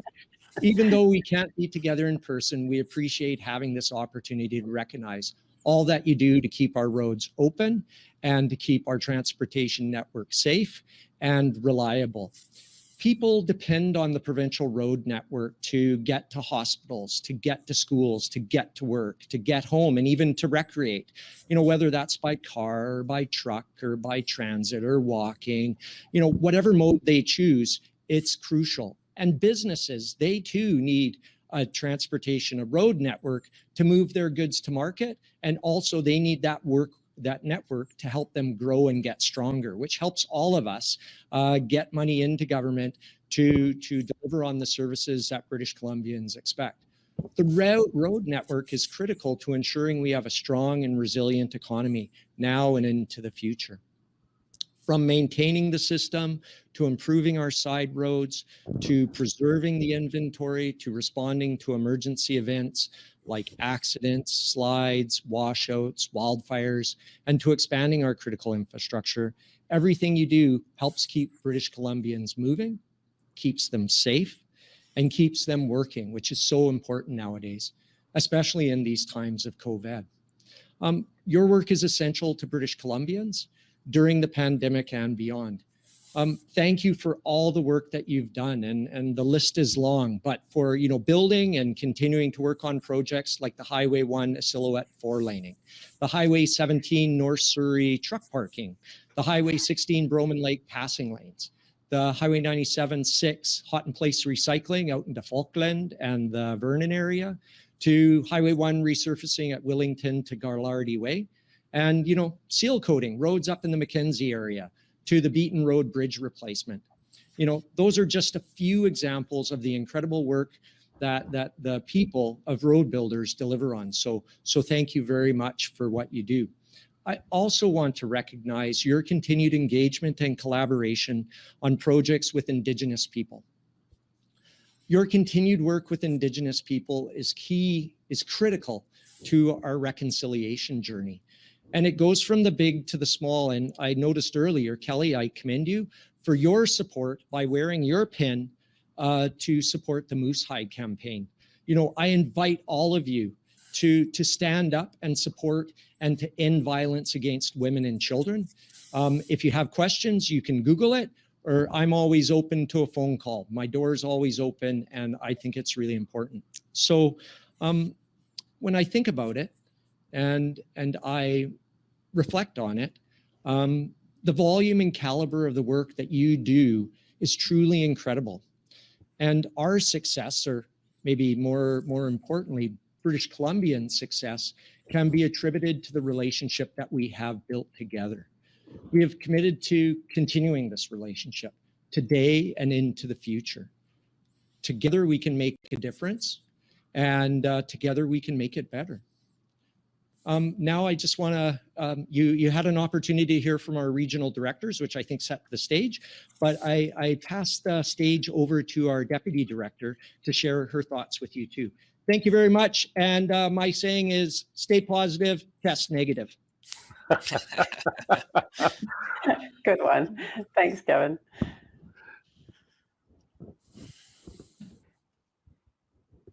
Hard part about wearing a mask is you can't see how much I was smiling while Kevin was speaking.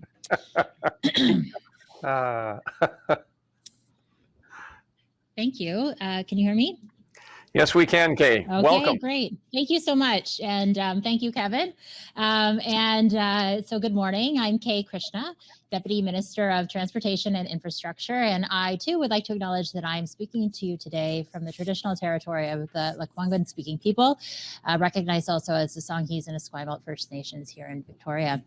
I'm pleased to join my longstanding MoTI colleague, Kevin Richter, as well as Minister Fleming, and representing the ministry at this year's annual general meeting.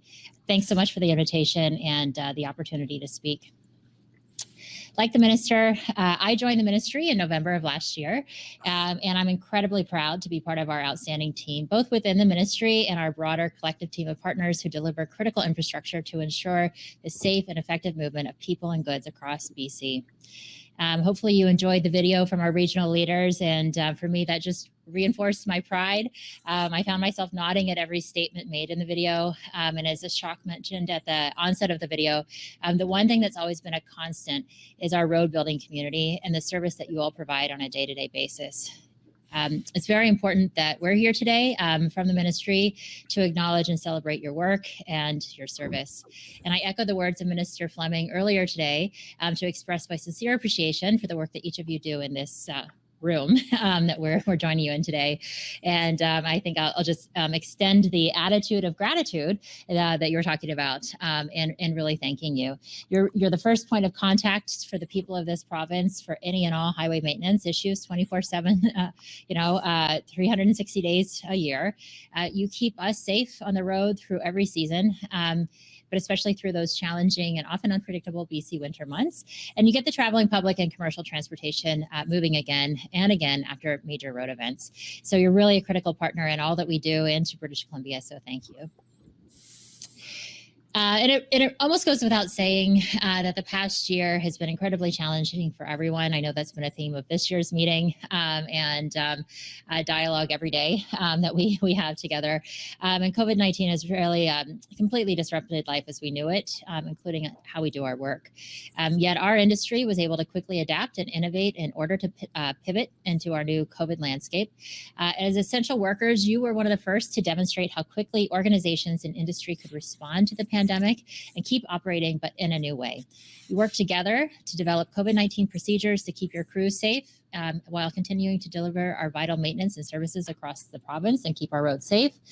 And as we know, and as one of the many surprises through COVID was the challenges of getting some of the goods to communities and the supply chain challenges. But you were making sure that our roads were safe and remained open so that goods and services could flow in general, but especially to our small and remote communities across BC.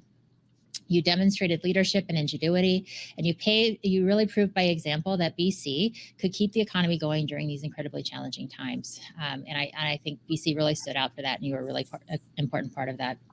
So thanks again. The road ahead will continue to be bumpy. I find in this new role, there's always a transportation analogy or pun. But as we navigate through the next several months, there's certainly hope on the horizon as the vaccines begin to roll out across the province, and we really begin to envision a new return to a new normal. One of the things that I think has been reinforced for all of us during this time is that we're stronger when we work together. And the importance of partnerships in this industry has always been paramount.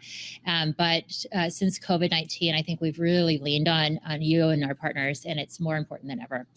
And as Minister Fleming stated earlier, economic recovery as we look ahead is really a critical focus for the province, if not the first focus after making sure people are healthy and safe. And so we're really focused on economic recovery, and we see that a strong and sustainable transportation system is critical to that. Minister Fleming also spoke about the number of major projects that we have that we are really moving forward over the next year, including the George Massey Crossing and widening of Highway 1 through the Fraser Valley, but that we're also really focused on delivering projects of all scales across the province as we continue to try to accelerate our overall economic recovery. So there's an enormous amount of work to do. And we believe through continued collaboration and strategic long-term focus, while also focusing on getting the work done here and now, we can together support economic, environmental, social recovery and growth for BC. So I'd just like to thank you again for the invitation to be here today. I'm really thrilled to be part of this community and to be able to meet you, if only virtually. I look forward to meeting all of you in person next year at this time. And we look forward to our strong partnership through this year and the years to come. So thank you so much. Thank you. Thanks, Kaye, and thank you for your words. The relationship we have, road builders with the ministry, it goes back many, many years and has stood us very well during these virtual times. The relationships we've developed where you could phone somebody on a Sunday to talk things through really came through this year. And we look to forwarding that as we go forward with you and your team, and certainly working together as we build BC and build our economy through road building. So thanks again, and looking forward to seeing you in person sometime. So thanks for joining us. Really appreciate it. Yeah, thanks so much. Thank you. Well, I think it's over to Matt. He's got somebody that's going to join us soon. So Matt, over to you, sir. Yeah, thank you very much, Kevin. And Kelly. And thank you to Kevin and Kaye. Where's and Kevin for our final speaker of today's session, last but certainly not least, we have Ken Peacock, who is the Chief Economist at the Business Council of British Columbia. Now, I must admit, Ken has put together an amazing and incredibly insightful 30-minute presentation.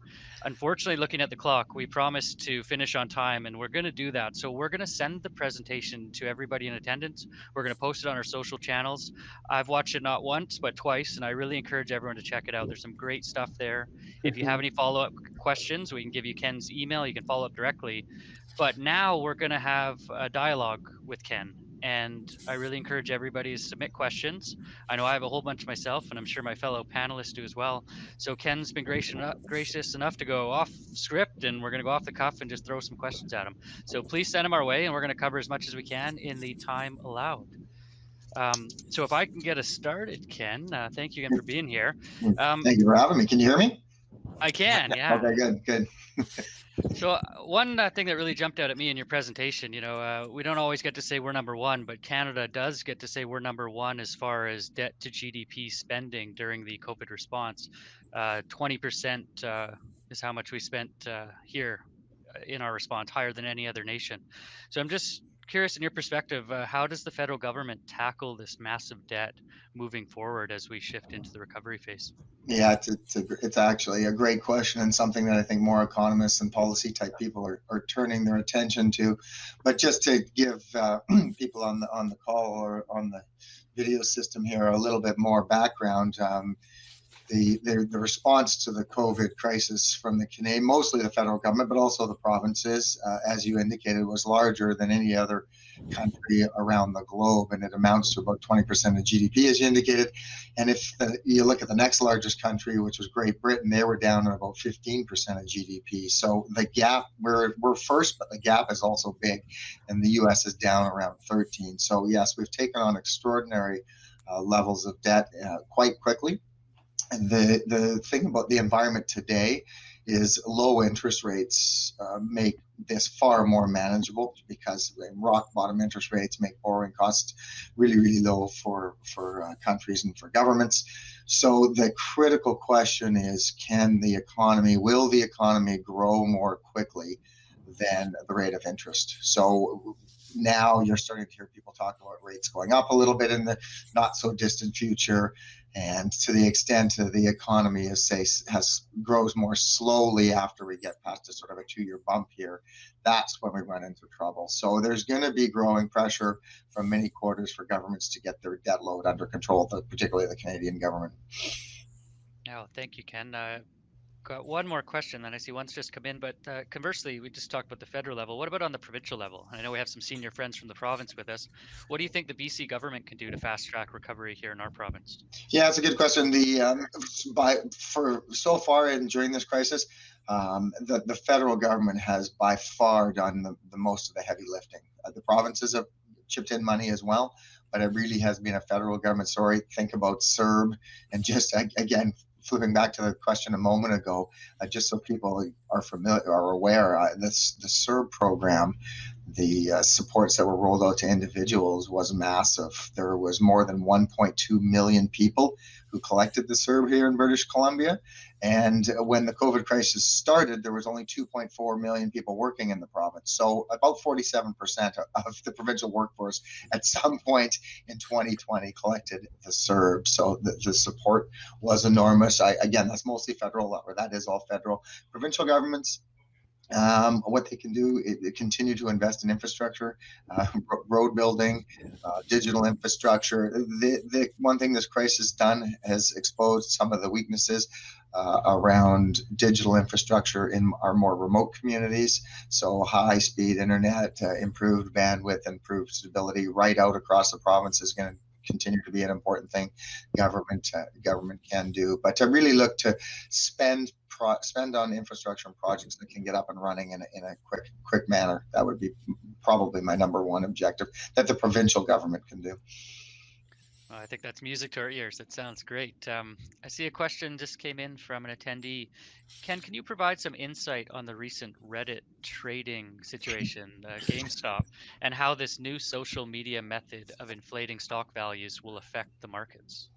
Yeah, it's well out of my sort of realm of expertise. I, like probably most people on the call, watched it with fascination without being brave enough to participate in any way. I mean, it really, it's not kind of equities and investing in the way people traditionally think about it. It's just more of a gambling. But that Reddit group identified an opportunity where there was more short positions out than long positions, and they managed to squeeze the big hedge funds. So it is going to change the retail landscape, and it already has changed the retail landscape from investing. But I really don't know much about the long-term implications or what it means. Hey, Ken, Kelly, we keep hearing about this federal stimulus money coming into BC, and we've been hearing about it for a while. But is it tied? What's your sense of the impact it's going to have on our economy when it shows up? Yeah, when it shows up, it will continue to provide a lift. Kelly, the thing about construction is it really does provide a big economic lift. And I'll throw a couple things out and then try and answer your question. But if you look over the past 5 years, the fastest growing industry in the province was construction. And then, if you look back at 2019, the large capital projects in BC, LNG Canada related pipelines and stuff, they really boosted growth. And if you sort of dissect the numbers, large capital projects plus the towers in downtown Vancouver and a few other things accounted for 2 percentage points out of the 2.7% that the economy grew in 2019. So our economy was kind of close to stalling in 2019, and then we were hit by the virus, but it was actually saved by massive capital investment and the related construction activity. So to forward to your question, the sooner the federal government can roll some of this activity out, the better. The other thing that's going to be interesting to watch, though, Kelly, is this stimulus is planned, but it's not entirely clear we're going to need quite as much stimulus as perhaps people were thinking 6 or 7 months ago. So I'm not sure if the policymakers are going to start to embrace that thinking in any way. But I mean, particularly in the US, the recovery has been kind of quicker than people would have anticipated. And I think that's playing out here in Canada as well. So I do expect to see more stimulus, but I think once we get out a year or two, it might not be as much as we are thinking right now. Okay. Hey, Ken, I see we have another question from the audience. Residential development and construction seems to still be on a course for continued growth. When can we expect the wheels to fall off that bus? Hopefully not, but what do you say? The residential one, yeah, the residential one, probably, that's a big question. The residential, it's an ongoing thing. Everybody knows high housing costs, high building costs, in migration. Really, at the end of the day, our residential construction industry is underpinned and expands because of in-migration and immigration into the province. So I actually think we're going to see what we've seen over the past decade or 2 decades continue. And one of the main reasons for that is the federal government's planned immigration program. They're going to ramp up immigration to 400,000 people, more than has been in the past. And as we all know, immigrants where they settle, it's more dispersed than 20 years ago. Alberta now gets a lot of immigrants as well, but still it's Toronto or Montreal and Metro Vancouver phenomena. So as long as those people keep coming, I think we're going to continue to see fairly robust residential home construction activity. And as long as interest rates remain at these rock bottom levels, you will see home purchases remain at an elevated level and people getting into housing markets. So I think I see good things for the next couple of years for the residential construction space. Ken, you had some interesting trends. Maybe just expand on some of the migration in and out of urban centers in BC and outside of British Columbia during the COVID. I found that really interesting. Yeah, sure. I was actually on a call. We had a call with our executive this morning and somebody on the call. So I think what Matt is referring to is the reality that it's identifiable in the data. But on the call this morning, one of our colleagues, a younger person, was noting that they know 2 or 3 people in the professional area that are right now moving to Squamish and another one moving to Kelowna. So this is the phenomena of younger people moving out of Metro Vancouver to places where it's less expensive to buy a home and locate. This is evident for about 4 or 5 years now. We've got some data and some slides at the Business Council. I think it's in the presentation where you can see the number of people moving from Metro Vancouver to the island and also to the interior. The flow of those people on a net basis has about tripled over the past 3 or 4 years. So there's 10 to 12,000 people a year moving out of the Lower Mainland to other jurisdictions in BC. And my expectation is this COVID crisis, when people have learned that they can work remotely, is going to accelerate that interprovincial flow to lower housing costs regions in the province. So I fully expect that to reinforce. And like I said, the numbers are quite significant. It's starting to make a difference. Many people on the call probably know someone who's actually doing that or has done that recently. Yeah, no, I've definitely seen that a lot in my personal and professional circles. COVID's definitely changed so many practices of our life today, and I can imagine a lot of those trends are going to continue into the future.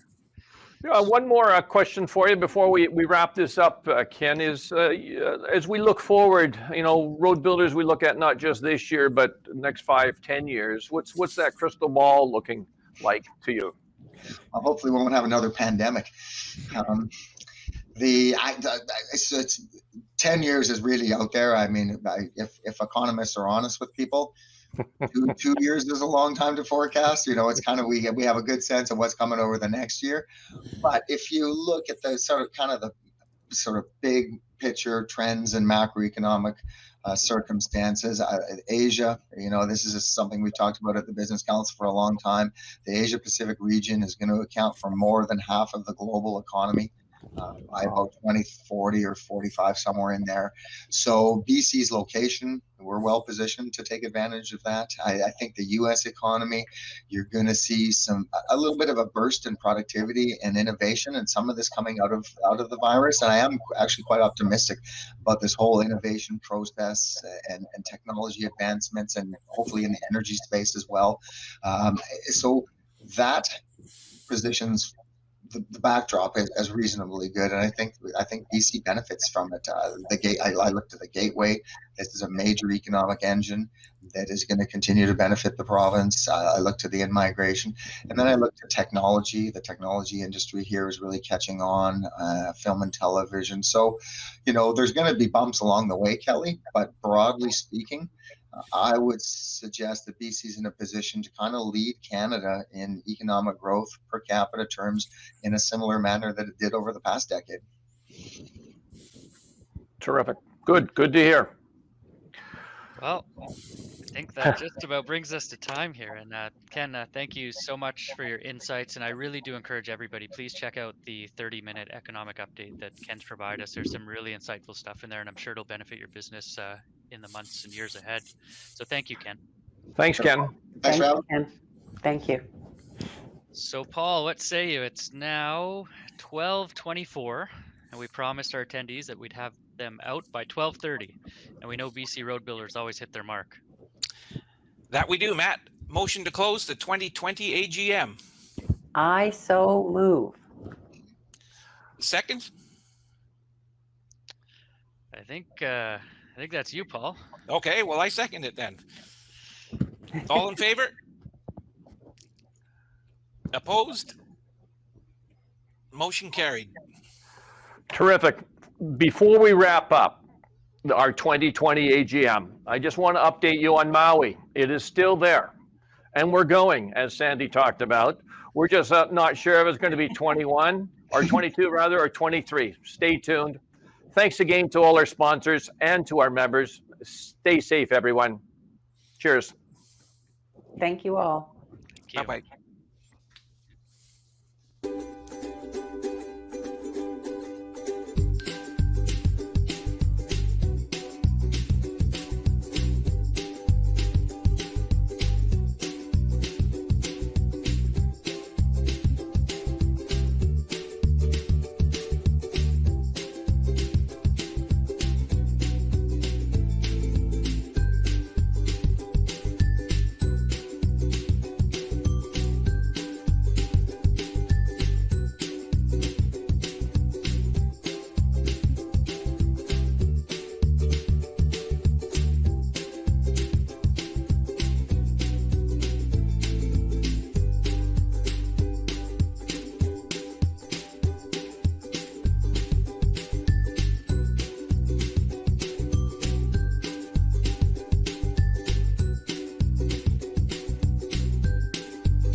I was born and raised in Prince George. My dad worked in the logging industry, so I've been around both the lumber and the trucking industry for most of my working career.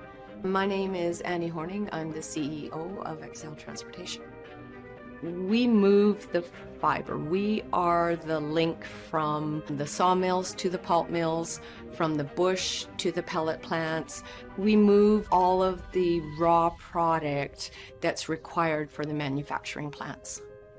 This last year has been really hard because the fiber shortage hit us the worst. They'd been predicting it for about 10 years, and it really hit home this year. This is a very tight margin industry.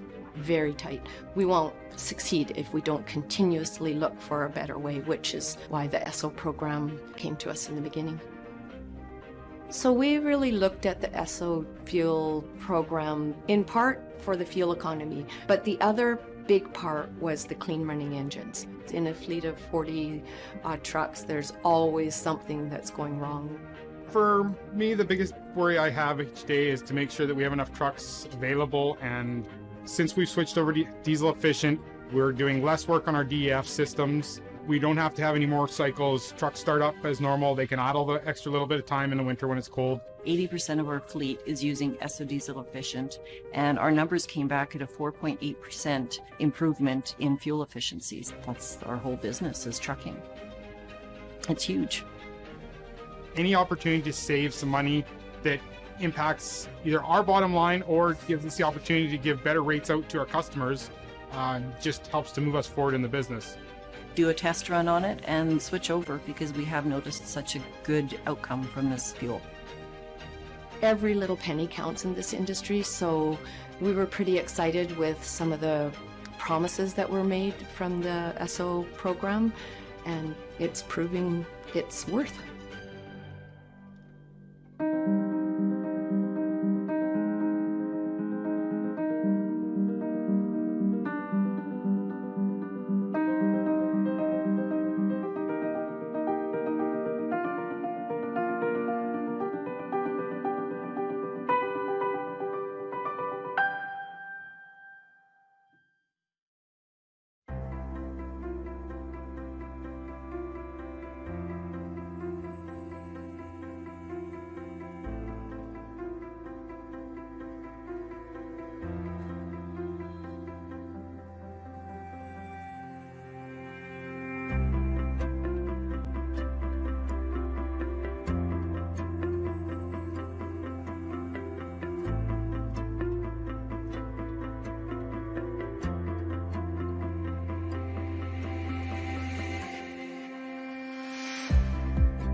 After 50 years of serving large-scale customers and municipalities, we found it's not easy for them to keep track of every asset they have.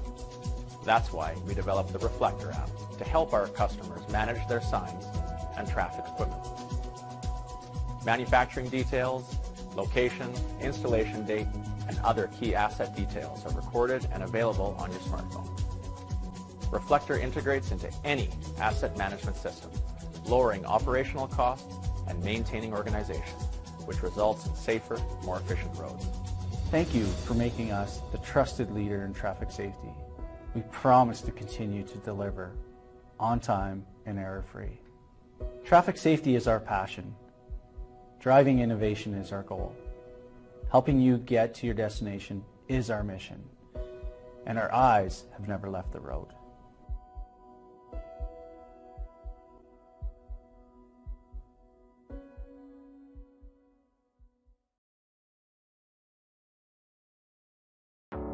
When you've been in business for almost a century, you learn a few things.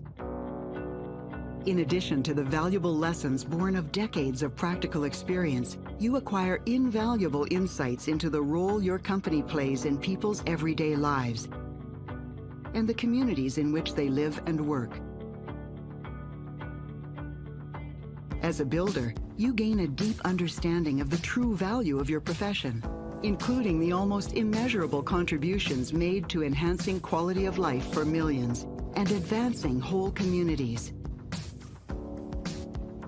As valuable as such well-earned knowledge is, the truest measure of its worth is when it is practically applied to create genuine, enriching, and lasting value beyond just the sum of the materials, the labor, the talents, and the timelines.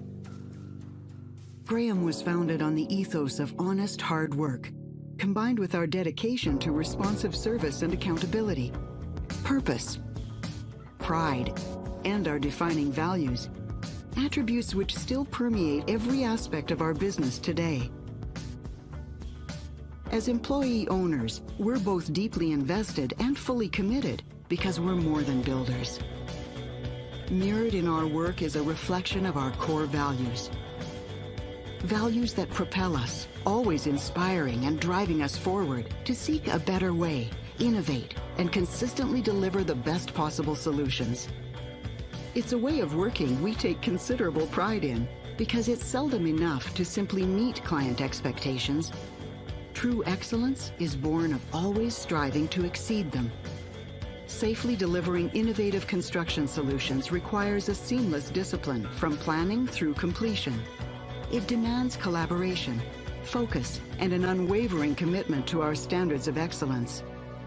With an integrated range of services and a broad spectrum of delivery methods, we offer solutions from development, investment, financing, design and procurement, through the construction phase and into commissioning, operations, maintenance, and even life cycle management, regardless of the delivery method or how large or complex the project.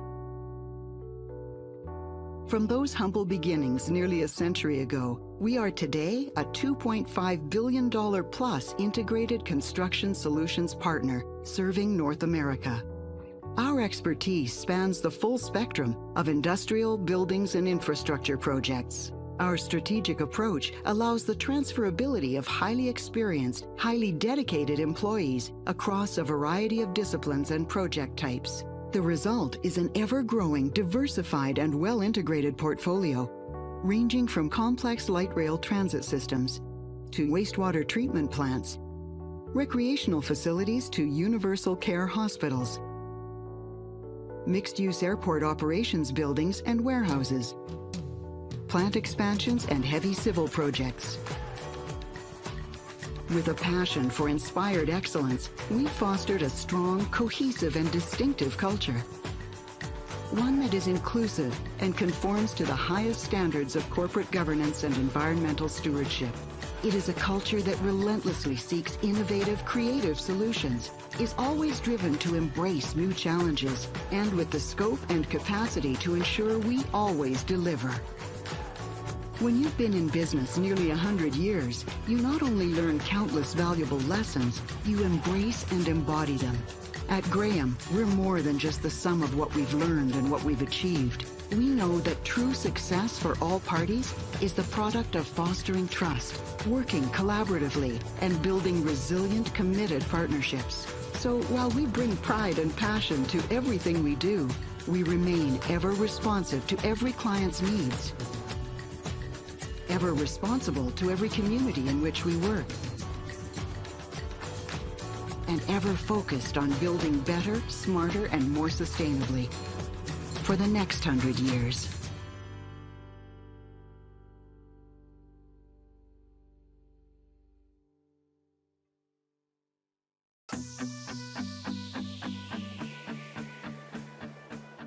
The Regina Bypass is the largest transportation infrastructure project in the history of the province of Saskatchewan. In total, there'll be approximately 1 million tons of hot mix asphalt pavement laid down, which requires nearly 50,000 metric tons of asphalt cement. At Husky, we're uniquely positioned to supply products to these large P3 projects when it comes to supplying high volumes of specialty polymer modified asphalts, reliable supply, and we can offer pricing structure that reduces the risks to our partners involved in these projects.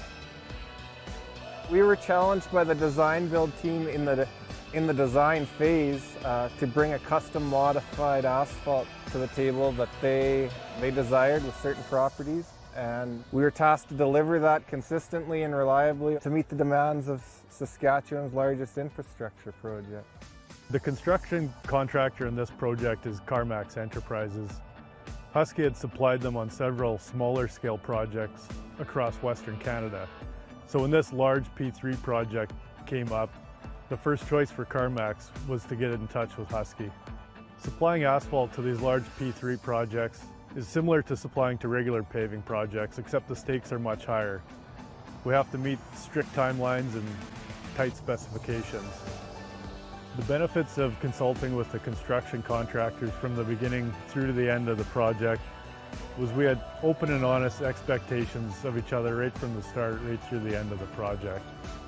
Building a better road means reducing the maintenance required in the future, whether it's crack sealing, resurfacing. If you can build it right the first time, then you can reduce all those maintenance costs in the future. It's been rewarding, it's been challenging to come up and deliver on these custom asphalt solutions for these larger infrastructure projects. But we've been able to achieve and meet the goals and the expectations of the design build team. And that's what you can expect when you choose Husky to work with and partner with.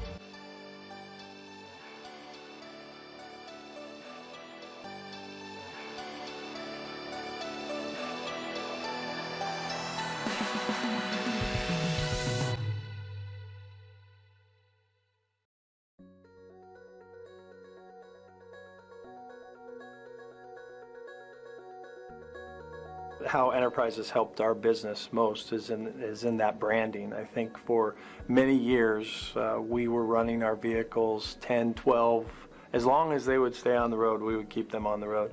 And the amount of maintenance that we had to do on that back end of those vehicles was something that we were never tracking. And that was brought to our attention early on with Enterprise, and we've really seen that change. And I think our people are very proud of the vehicles that they're driving out there. They look great, they operate well, they're giving us better fuel mileage, and I think overall changing the brand or maintaining the high standard of brand that we have for ourselves.